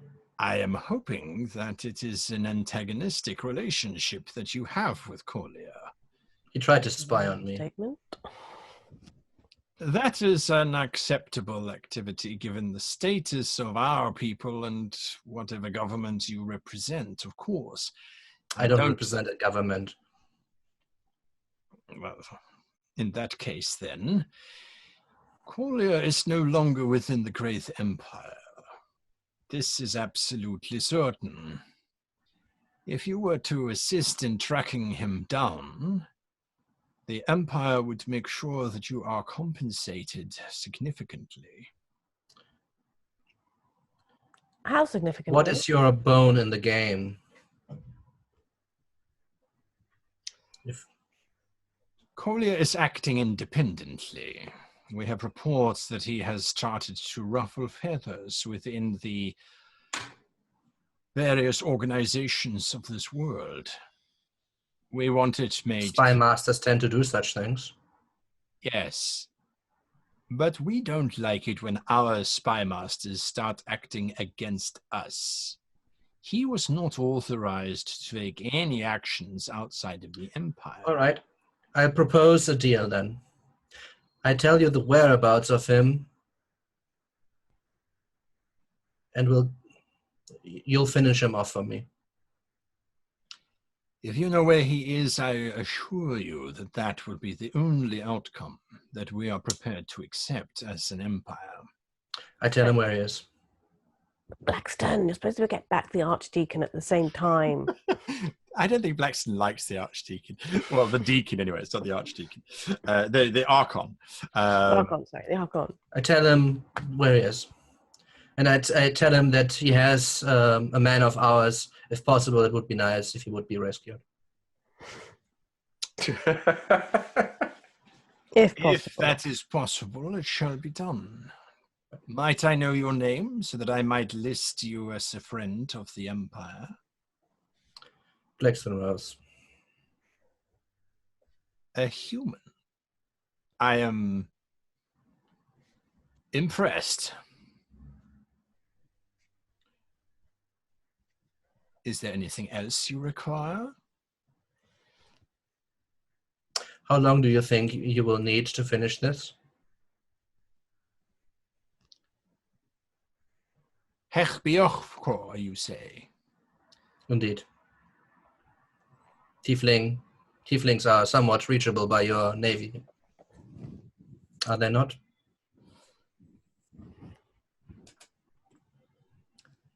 If we were to use the navy, you will expect returns within 8 days.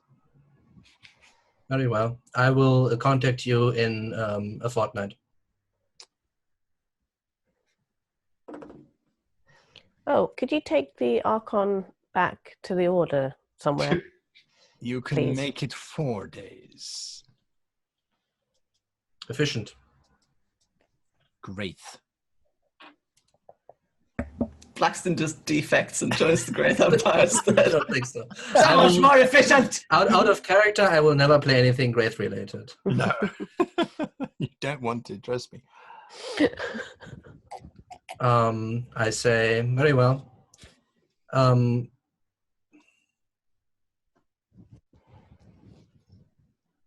In 4 days then. All right. The Windswift sets sail, I suppose. Right. Before we leave, sorry. Sorry, you didn't ask. Going drinking with one of her flirtations. Yes, she's busy. Yeah, that's a big question as well. Before we sexing leave, up a librarian. no, do we have that long drunken conversation? I suppose we just talk about history and stuff if we do meet up. But Oh, so you were being serious about that? yes, of course. I wanted to go drinking with the man And heavily. she's going to send a letter to her other flirtation in the Bell Republic. Yes, that was what I was going to do. I was going to send a letter to Advocates Patriarium and just sort of, hi, how are you? I'm good. I'm glad that everything worked out. How did you, I hope you didn't get like what happened since your yeah, like what happened since the halfling went free? Did you get like, is that good or bad for you? Hope you're okay. And his name is Pedrinium, by the way. Pedrinium. Yeah. Pedrinium. Guy changed that name a few times, Yeah. so He tends to do that. it ended up on Patriarium. Yes. So I'll tell him I'll be in Qwethlan soon, and he can send a response there if he wants to. All right. Just asking sort of how he's doing, what's going on, All right. what happened, and then I want to go have And a then drink you're with going that to get ancient drunk man. with a librarian. All right. So that's what you're Yes. going to be doing. Con, what are you doing? I secure my daily potion from my plant. Right. Dew of the desert. George's going to be a bit of an ass. He doesn't have much to do, so he's going to kind of just hover around the deck and just poke and change things. And you should do this, and Ty, you really should change this. It's very obvious he doesn't He's a have anything bored to boss. do. Right. He does not like not having. Micromanage the shit out of them. Yes, this plank is dirty. All right. Sort of That leaf is wrong. long And things. so on. Give me an Briefly insight check. contemplating doing some fishing, but then after inspecting the harbour water for a while, I think maybe yes. not. Con, The no harbour- slacking. We have training to do. I think a real sparring matches might be in order now. All right then, I get my sword out. All right. So, Jorik, what was your insight check? Insight. Oh, right. Yeah, I didn't hear you call for one. Sorry. Give me a second here. Insight is Outside. 10. 10. Yeah, all right. So you're micromanaging. You don't pick up on the fact that they're pretty efficient to begin with, but also it's difficult to find more than 2 crew members at a time. And anyway, they're also so busy running around. So, Ket, what are you doing while all of Considering Jorik, I should have rolled that at a disadvantage anyway. So Ket, well, what is she up to? She's still eating feelings everywhere. So I better go and pick up some more food supplies. Oh, and I want to have more fun on the blue disc. Those were fun. Those are really fun. Can you sure we can't buy one, guys? I have inspiration about that. I mean, try to buy one. Apparently they don't last. I know, but we could get the recharge magic because we've got Adressai, right? If you want to buy the frisbee, buy the frisbee. How much does the frisbee cost? All right, so you're trying to negotiate to buy one of these floating platforms. I mean, I've still got like 900 No, or something frisbee. odd. I need you to please give me an insight check, Saket. Guess what? Made out of crayon. I'm not that daft. No, that's me. Yes. It's just me. Where is Like my- a plate, just a blue plate. She's come back with like It's a paper plate. Okay. That's a natural 1. I don't notice anything. It's all horrible. So Crayon. you go fishing to try and find someone who can sell you these blue discs. You have got about 8 people who swear they will supply you with one. They cost just need this starting money. They do. They literally, normally they're under consignment from the administrators of the city. But for 15,000 gold, they will provide you with one. I can't afford a 15,000. They'll take a deposit of 5,000 500 gold? gold. I don't have that kind of money. I'm just going to have a lot of fun flying around on one in the meantime. Right. So you're So spending your viable. afternoon riding up and down and going crazy. She's windsurfing. Yeah, pretty much. You know, Adressai should not have let me learn. That was a bad idea. You can do it again. Do it every day if you want. Adressai, you get drunk with this old man. He's basically just, he's a librarian, and you're. We get into like drunken shouting matches about Cathar history and just like have a lot of fun and just like yell at each other and like laugh about weird myths and stuff. Correct. It's just general. Yeah, there's a bit of shore leave basically that happens. Yeah. Following morning, I have a friend. Loaded onto the boat. So I would go take one of the other captains with me. Sure. Perhaps I don't know. On? You were training him anyway. I think the Jorik's fourth one bored. makes more sense. Yeah. Taking with me, I will call our dear friend and goblin superior and tell him the whole issue should be resolved within the week. That makes me so happy. You have no idea. I'm going to tell you right now, this is personal, but and I know I only control two vessels out of the many that the order controls, but I can honestly say you are headed for being declared the ship of the month for your contributions. Only the month? Why not the year? I mean, And that's an honor. That is an honor that I have been Employee of the aiming month. since taking over from the previous deacon. Just so that you know, the Windswift has only been ship of the month 5 times in the last. Jorik takes his hands off. Yeah, I just also well, nice speaking with you, and I also let go. Aww. I hadn't finished telling him about what I was going to give them. He said to the oracle on his side, and what a nice photo in the office. yeah. A nice picture of the Windswift to hang It's in like the a background. star. For the like a star. Stick it on your forehead. There you go. All right. So, does the Windswift leave Rythamwir eventually? Once we're done, sure. Like, I have nothing to do here anymore. Once we got all the ink. So staggers home drunk and just goes into the Collapse the anchors. All right. Turn our sails to the wind. As you get to the harbour mouth, you get to congestion.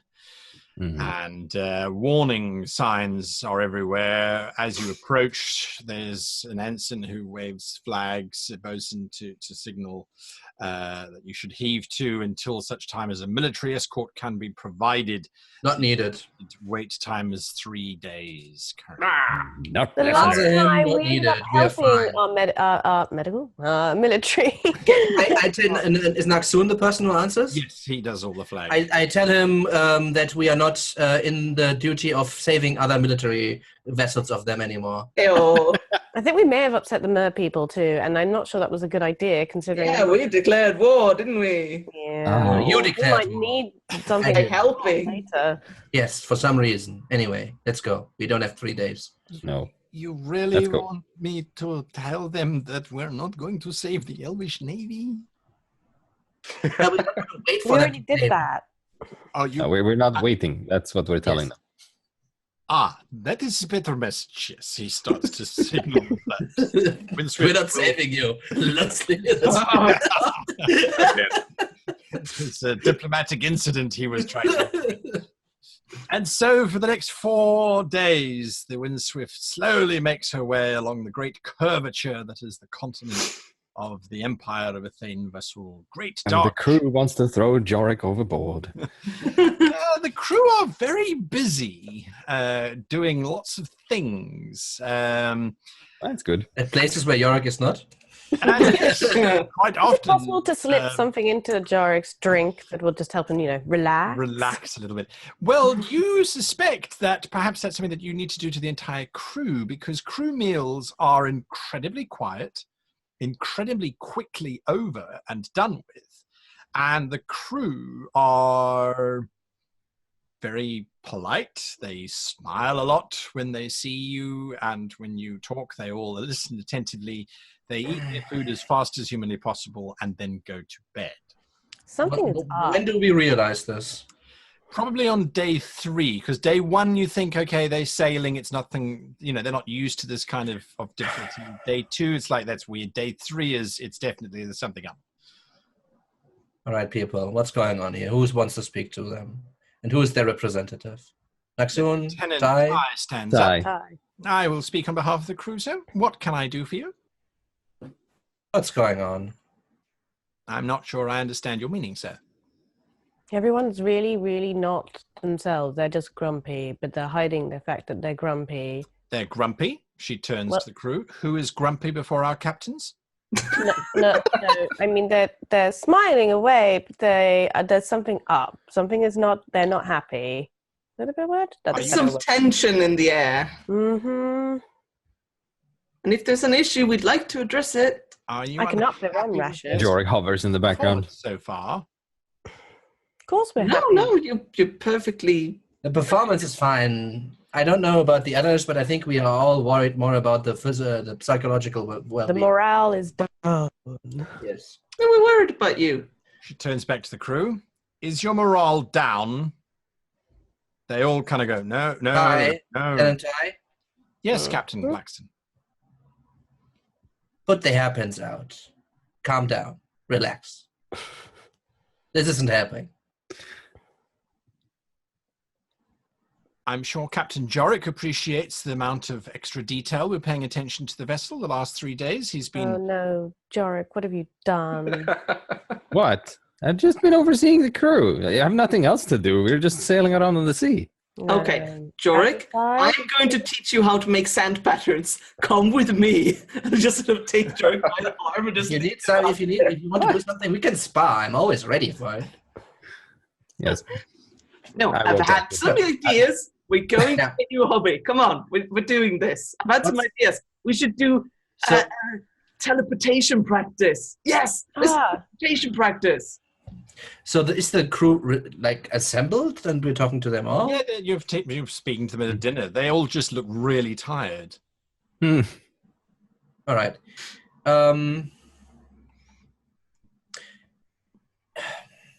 First, I think we're going to double the rations until we reach port. Especially the rum ration. That's always going to go down well. Yes. As a matter of fact, I've rather reduced that, says Lieutenant Tai. Why? It was a question of efficiency and ship security. No. There is efficiency, and then there's strenuous efficiency. And then there's bored Jorik. I was going to say, in the evenings, it's fine. Just double the rum ration. Everyone will relax, and we'll sort out Jorik somehow. Does that mean that I should rescind the No Groupings Act? Yes. What? Immediately. What? Captain Jorik intimated that Another. crews who are gossiping or gathering in groups are...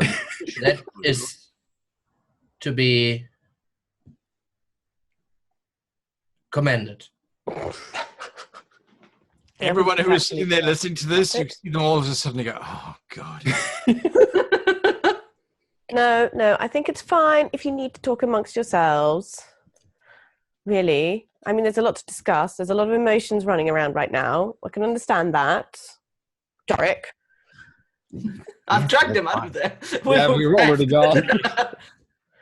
However, don't let it get out of hand, and we've still got a job to do.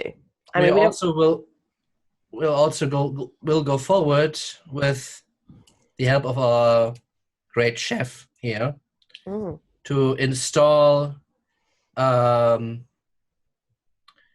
wishing jar of different kinds of meals. Cuisine. So you have maybe ideas what you want to eat, which you're missing from home. And you have 2 more days to bring your wishes forward. We will gather them and see what we can do going forward. Mios raises his hand. Yes, Mios. Could I wish for a little bit more sleep, please? Oh, shame. What's the problem with sleep? Oh. I completely agree with you, Captain Blackson. Mios, that was a completely unfounded request. That's not what I mean. What is the specifically problem? to cuisine? No, but What's the problem? Why do you have to... It is the position of the ship's physician that humans are required to have a minimum of 8 hours sleep. 8 hours, sir. That's highly inefficient. In order for them to perform at their optimal levels. For the crew rotational system that we're currently working on, Captain, to ensure and maintain efficiency as well as to improve morale and decrease any opportunity for any I infiltration. see no evidence that the morale improvement aspect of this plan has succeeded in any way. And the idea is not to have peak proficiency all the time. We need to have peak proficiency when the need arises. besides, there have been studies into how like a 4-day week actually improves like productivity. So I don't see a problem with having more sleep. I like a 4-day week, personally. We have Like 7 a 4-day year, but it doesn't seem to be in the offing. I will look at perhaps Bigger returning. meals, more sleep. Some downtime. Freedom to discuss. Downtime breeds gossip. Gossip breeds dissent. You said you wanted a happy crew. Dissent leads to the Gossip. dark side. Gossip breeds friendship. Do we want friends here? I don't think we want friends here. Friendships. Lieutenant cause- Tai, I think we need to get you drunk. I think that is exactly Beg your pardon. what happened, Captain. What? Next time we have shore leave, we're going drinking. Lord. And it's Con taking her out. This could be a complete God. disaster. We all know No he brothel. take everyone under the No brothels. I do not frequent brothels outside. I've heard different things. Yeah, me too. I beg to differ. I will readdress the crew rotational system and submit them to you for approval, if that will To the help physician of the ship, yes. improve things. I'm Oh, sorry nice. that my methods were inefficient. Well, they were perfectly efficient for elves, but they come by with 4 hours of sleep. I'm not an elf, sir, says Lieutenant Ty, looking at you with a smile. She looks I'm No, not she's sure fucking about it. human. And I just like smile at her, just like cracking a really bad joke. Like, She looks back at the rest of the crew. You can expect your new crew rotas to be posted by tomorrow morning. yes. And put a jar somewhere for the meal ideas. Yes.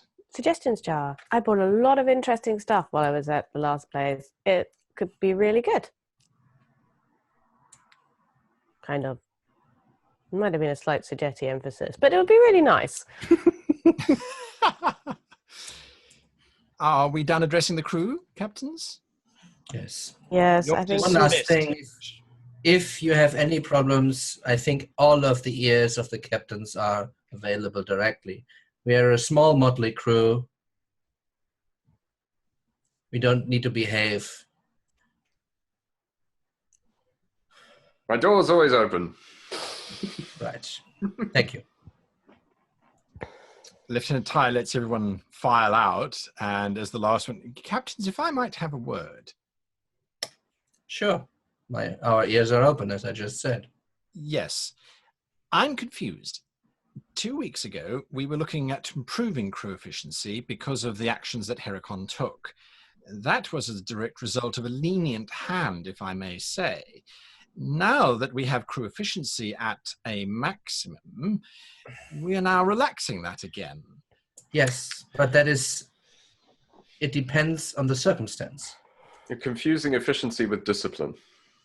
And also, morale is sinking fast, which means soon the efficiency will just fly out the window because everyone will be like, oh, I don't want to Good. do it. Discipline. Punishment system is in place to ensure that efficiency maintains itself at a high level. No. No. That's not the right Lieutenant way. Ty, might I remind you of what we had uncovered in Naxxon, and that we want these people on our board, quite literally. I understand that, and everyone is committed to the cause. Right, but if you keep punishing people... Only if they don't perform at the efficiency standards that has been set aboard this vessel. They might have second thoughts. We don't want that. The issue with Heracon was a discipline thing. We don't want our crew going and fraternizing with complete strangers whilst getting drunk on shore leave. However, this does not equate to overworking the crew and underfeeding them. And undersleeping them, I mean... They haven't been underfed. They have all been allocated exactly 6 hours for rest, which is more than efficient and sufficient in most circumstances. I can't help the fact that they don't maximize the amount of time that they have to sleep by spending it not sleeping. But I am not in charge. I am simply trying to... I understand wishes. the problem. We might need these efficiency standards if we have very dangerous cargo like we had up until recently, but not in a more relaxed situation like we are now. We still need to be careful, but not to this extent when there's no imminent threat, more imminent than usual. I understand that, in which case then perhaps we might need to address Captain Jorik. He has spent the last few days trying to improve an already efficient schedule. We'll sort out Jorik. Advertise's going to teach him a nice new hobby to keep him occupied. That will bring relief to the crew, I'm sure. Mm-hmm. And you just relax a little bit. So... everyone else can relax too. Just a little bit. Not asking for like hair down, Lieutenant Ty here. But, you know, if a few wisps of hair escape the bun, it's okay. I wouldn't mind more hair down Lieutenant Ty, honestly. I think you're talking the wrong language here. I understand. I will make sure that the crew relaxes. In a nice way, Lieutenant Ty. In a nice... You will relax. You're like, have fun now. Sit down and enjoy. Oh dear Lord, we're never going to More find fun! balance. More fun! Isn't this fun? having our fun, yes. And the crew will need some private time in which they can do what they wish, for example, or relax, or whatever it is that they need to do. I will schedule it in. I will give Captain Con my suggested scheduling by 800 hours tonight. Jolly good. Sterling as always, Lieutenant. She nods and leaves. Oh, excellent. What's Yorick doing with them? My lord. The ship comes to a grinding halt. It's a familiar sensation. Oh, no. God. And on that note, we'll be back next week. Ah! Thank you for watching. Thank you for participating. It's the Kraken! Oh, well, who knows what it is? Who knows indeed? All we know is that will only happen next week. If you don't join us for the review post, thank you for watching, and we'll see you again next week. All right, so review time. Here we go. This episode took an interesting turn, I thought. I tried not to do it, but it did anyway. There was lots. Library. Yes, you were in a library. That was my first mistake. Burn down all the libraries, I say. That's what I say. All right. Oh no, Adressai, what are you going to do? I beg your pardon. Dice of Destiny says that number 2 gets to go first, and I happen to be number 2 on my screen, so I'll do a basic brief review. This is just a setup episode in terms of giving you information to sort of wrap up some loose ends. I think that's kind of helped. Of course, can't give you all of the information or all of the answers, because otherwise what's the point? Lots of things have been hinted at. Of course, there's that little bit of a crew issue which has been resolved. There was an order given to Lieutenant Ty to make the crew better, Yes. and to make them more efficient, and to improve their morale. So she told them all to be happy. That didn't seem to work, so she reduced the amount of time that they were spending with each other because she thought that misery loves company. So if you separate everybody, then no one will be it seems to be logical. Jorik definitely didn't help things. No, absolutely not with the micro. It's like one of those wishing wells that you have to be really careful about phrasing. Correct. Like a malevolent genie. But I think the suggestion box is going to go down nicely. I think that's quite a nice thing to pick up on. I think Hurricane suggested that once long ago to try and cook meals from the homelands of the people. I can't remember, to be honest with you. I think so. Anyway, He wanted to cook things from homeland people. I don't know if the suggestion box was from him, but it doesn't matter. I don't think the suggestion box was. I think he just wanted to do it as an act. But this gives them more participation, which is always good. Absolutely, or so they say. Anyway, Jorik, what did you think of the episode? I know that Jorik, Jorik certainly didn't have much to do in the episode. You didn't have any ancient relics to suddenly reveal to the poor librarians. There was no traumatizing of the bibliophiles, as it were. No, it wasn't too bad. Jorik would possibly have wanted to look into mystical powers, mental powers, but I felt that by the time that we've gone through Adressai's information, Blacksmith's information, and then Khan's information, it would be so much just information dump. So I just dropped it because it wasn't really that interesting. It was mostly just a role-playing thing for Jorik, right? Right. Which can just happen in the back somewhere. Doesn't matter. Correct. So for me, it was a good episode. It was nice to hear all this information, be able to see, oh, so that's how these things fit together. Things we've gathered during the entirety of season 4, basically. Right. So that was nice. And the whole thing with Jorik at the end here, with him just hovering over the crew, is a concerted effort for me to start to transform Jorik from this "my work is my life" kind of character. Because that kind of worked when it was a flying ship, because you didn't have downtime. You basically just went from one job to the other, and if there was shore leave, he could just relax for a bit, and then it was time to work again. But now that we're having these days upon days on the sea, he's starting to go frustrated because he has no hobby, he has no way to wind down, so he doesn't know what to do when there's nothing to do. So he started to hover over the crew and start poking things, and that's never a good idea when you're a boss. You should never do that. Don't micromanage. Really good master at arms, but not when this happens. So me and Jenny actually talked a little bit about it, how we could get Jorik out of that by using our characters. So this will be nice, I think. Yes. And it was fun to just see how Jorik and Lieutenant Ty just got into this hamster wheel of awfulness. That was nice. Pretty much. So, Kets, your thoughts on the info dumping? There was lots going on there. There was, and I probably spent a lot of money on the flying discs having fun. Yes. Okay, at least it was my money.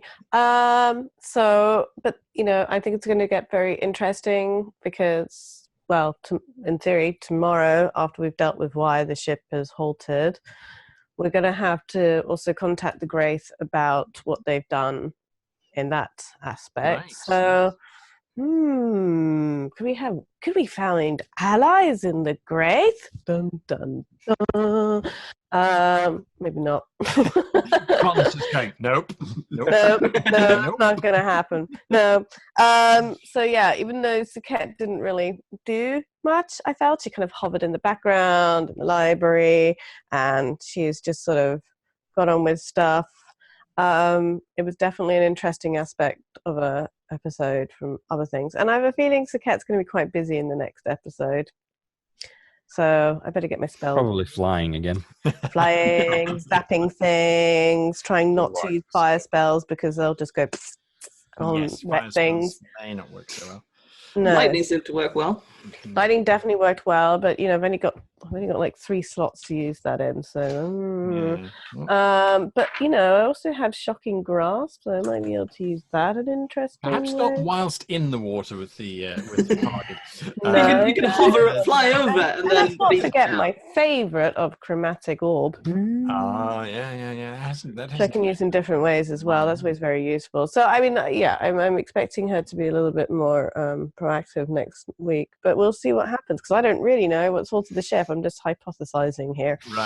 Right. So it's good to anticipate there what's potentially coming up. It does make sense. Blackston, you got some information. You got quite a lot of information, actually. Yeah, it's interesting. These information dumps are such a... I don't like it. No, I don't either, but there's not much you can do. It's such a drag. It's horrible. Most of it wasn't even really helping us right now, so the information might be important but doesn't seem right now, so we'll see where this leads when it comes up again. A few kind of strands got connected, sure, but let's see where this leads. It's hard. Like, it's funny because the first thing was with Adrusai, and she really played into her character, which is great, obviously, but you enabled her very well in this essence, so this took quite a long time for information that seems very superficial right now, at least. Right. And I tried to get it immediately to the point, and then you made like a character that was like very unsure of himself, which then kind of stalled it again. I was like, no, I just want to get to this like as fast as possible. Right. But that's my personal kind of preference about playing, going through these things quickly, while I really enjoy the kind of political games a little bit more, which then later on happened with the Wraith and with our boss, who will have a very bad awakening once this happens. I do feel sorry I assume. for him. Yeah. Maybe everything works fine, maybe not, who knows. Anyway, but that's not really Blackston's concern. But that's much more fun to me to see how you can manipulate situations to your benefit, or at least to a solution that seems reasonable, rather than getting all this information dumped. Is more interesting to me, and I think that is something that you do great, playing these different characters and playing to the characters' traits. So I like that very much. You have like I think we have ample of opportunities to play with this, and that's what I usually like to do. So that's cool. Looking forward to next session. For the decisions for Blackston, there are now really like interesting decisions being made. So I don't think there's necessarily anything I need to elaborate on. Right. No, absolutely. Bit of a mix there. I just want to agree there that you have a really nice way of playing to both our characters and us as players. You seem to identify what we like, and you sort of enable that, which is nice. Sometimes certainly being not enabled. enabling isn't always necessarily the best route. Look, I mean, information dumping is something that I don't like doing, but when characters are in the library and they're looking for very specific stuff, the opposite would be to not give information, which I think is worse. But how you do it, I think it is difficult. And it is about trying to see who reacts to certain things. Absolutely. Trying to read the player, I think I agree with you. So, Adversary, what was you went and got drunk with the librarian, so you Yes. No, I got the feeling that it was kind of almost like a oh God, what's the word? A doom and gloom thing at the end there. We were like learning large truths about the nature of the gods and stuff. And I was like, oh yeah, and we are basically us 5 that are like not the best put together people at all times, are like the last great hope of this world. And just like realizing how it would look to this poor historian who just realized that like, oh, it's you people who guard us all. That's great. It's like, you probably need to drink heavily right now. I think I do too. Let's go do that. Let's just have like an apocalypse party, basically. No, but when it comes to enabling players and stuff, I think it's very noticeable that I am very sort of information and lore focused as a player. I very much enjoy those parts, and I enjoy sort of digging into, like, even if it isn't necessarily connected to what we're doing right now, I feel like it becomes very connected to the journey of the characters and the journey of the mentality of the characters and the attitude that they have towards the world. And I feel like it becomes character development a lot of the time to get big information like this. And I feel like character development is one of the big keys of what makes a game good. And so I very much enjoyed this episode, even if, it would have been like better pacing wise to have it in different times, but we were at the library now. So there was no real way of spacing it out unless you wanted to have a random encounter in the corridor or something. But book monsters attack. Yeah, it would just have been weird. Strike the spine. There is actually an addendum that I can make of what I did. Like, I did roleplay Blackston a little bit on his like opinion on death and on duty. That's something that I could play up on whilst we talk about this. It's not necessarily my own opinion, though. No. Right. Character opinions may not reflect the person playing them. Yeah, pretty much. Disclaimer. Here's a funny little insight before I get to con, is that I have in my notes, I genuinely have in my notes, and I actually asked the guys on Discord this, what type of monster would you find inside of a library? The immediate response, of course, is a thesaurus, which you've got to have that reaction. Because I thought, what could I throw into this space? Can I have the book start to attack you? Can I, is there something that was going to go on? And what I was actually going to do was that I was going to have the elvish merfolk attack, which you initially encountered. I was actually going to ramp it. I was actually going to launch it city-wide assault once you were in the library, and to have them attack the city. But because we had that first encounter and it didn't really seem to take, I decided, no, let's just use the library. We're just going to give you that info as fast as we can. Or in the case of Con's situation, to not give you that info.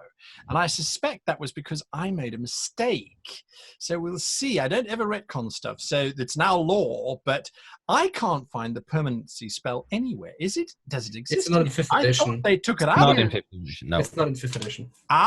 So permanency doesn't exist in 5th edition, because I was looking for it. You might actually see this in the video. I was looking through that book because I knew you were going for permanency. I couldn't find it the first time.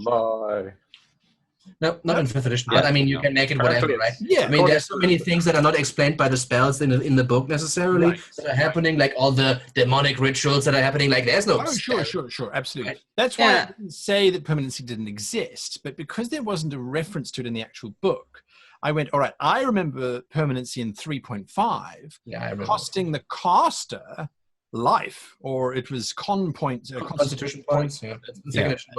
So that's why I said, okay, well, you can use permanency, even though it's not in the 5th edition books anymore, you can use it, but it's just too expensive to have it done. Too costly, yeah. Too No, costly. there goes Con. He's going to look this up now. And don't forget, he's probably got 3rd edition books somewhere.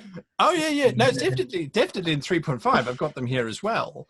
It actually goes back even further. So absolutely. But anyway, besides that, Con, what did you sort of think of the episode? Oh, It was an episode. it was an episode. We talked a lot. No, it's fine. Like I said, Fine. It was a fine episode. Fine. I was trying to find a non-meta way to answer my questions. Which was a challenge. Absolutely. And combine that with the fact that Con's a druid, and this is arcane magic that he's dealing with, so he doesn't really know. And I had left a room. And on top of that, the internet betrayed me and told me that permanency was a 5e spell. I can double check, but no, I'm quite sure it's not in 5e. It's not. there are spells you need to do every day for an entire year to get it permanent. That's not but I was thinking that, as a concept in fantasy magic, the idea of how do you enchant creating items, a right? magical effect and then making it permanent wasn't sort of too far out of the bounds of possible. No, absolutely. But how to phrase that without going, I would like you to cast fly permanently on my boat. Correct. That's actually a good thing that you can talk about in more depth, but I don't think that's necessarily very well Not necessarily for here, correct. So I think it is a good question because I was looking at the flight spell, and again, because I was trying to figure out, because you had posted in the previous episode that you were going to be trying to figure out alternative ways of how to get a ship to the boat fly, yeah. And of course I immediately went to permanency because I remember permanency from 3.5. But flying, the fly spell is limited to a willing creature, so you couldn't cast it onto the ship. The ship's not a creature. So in details. But you could magic details. So there's so many ways, like Spelljammer, right? Like that's basically the same thing. Oh, sure. Like even spells are like similar, which is some. I don't want to get it. This is correct. It's not. It's a side project that isn't meant to take up a lot of. I mean, there must be rules about like enchanting and the creation of magical items. The idea I had was that Con was going to rope the arcane spellcasters and the engineers and the carpenters into this long-term project to restore. Yeah. And I think that's happened. I think that's happened to a large degree. So I'm not expecting you to suddenly go, yes, you can do this, and now your ship flies again. Yeah, now you can fly. Correct. I mean, there's a reason why this decision was made, right? Exactly. I mean, yes, of course. That's a character arc. Project. Yeah. To be going on in the background every now and Character development for the Windswift. dip into it. For the win. When relevant. This might help with our project type of thing. Yeah. Correct. Well, you've got a name to chase down now anyway, or a couple of theories. So we'll see what happens there. Anyway, thank you for watching, for staying with us. A little bit, again, slightly longer episode, but having read your comments on previous shows, I don't think you mind too much. And if you mind, let us know in the comments. Yes, absolutely. I want us to stick rigidly to like and subscribe. If you are a lieutenant 1 hour in mid-sentence. Someone suggests we incrementally. Kill everyone. Yes, there was High episode. incremental increases of the duration. Anyway, Lose HP if you talk. 8-hour Christmas special. Oh, no. oh my God! No. Can you imagine 8 Don't hours get them started, of please. If you let me eat on stream, I can do 8 hours in the library. All right. Anyway, thank you very much for watching us. We will be back again next week, same time, same place, all the usual kind of things. And until then, goodbye.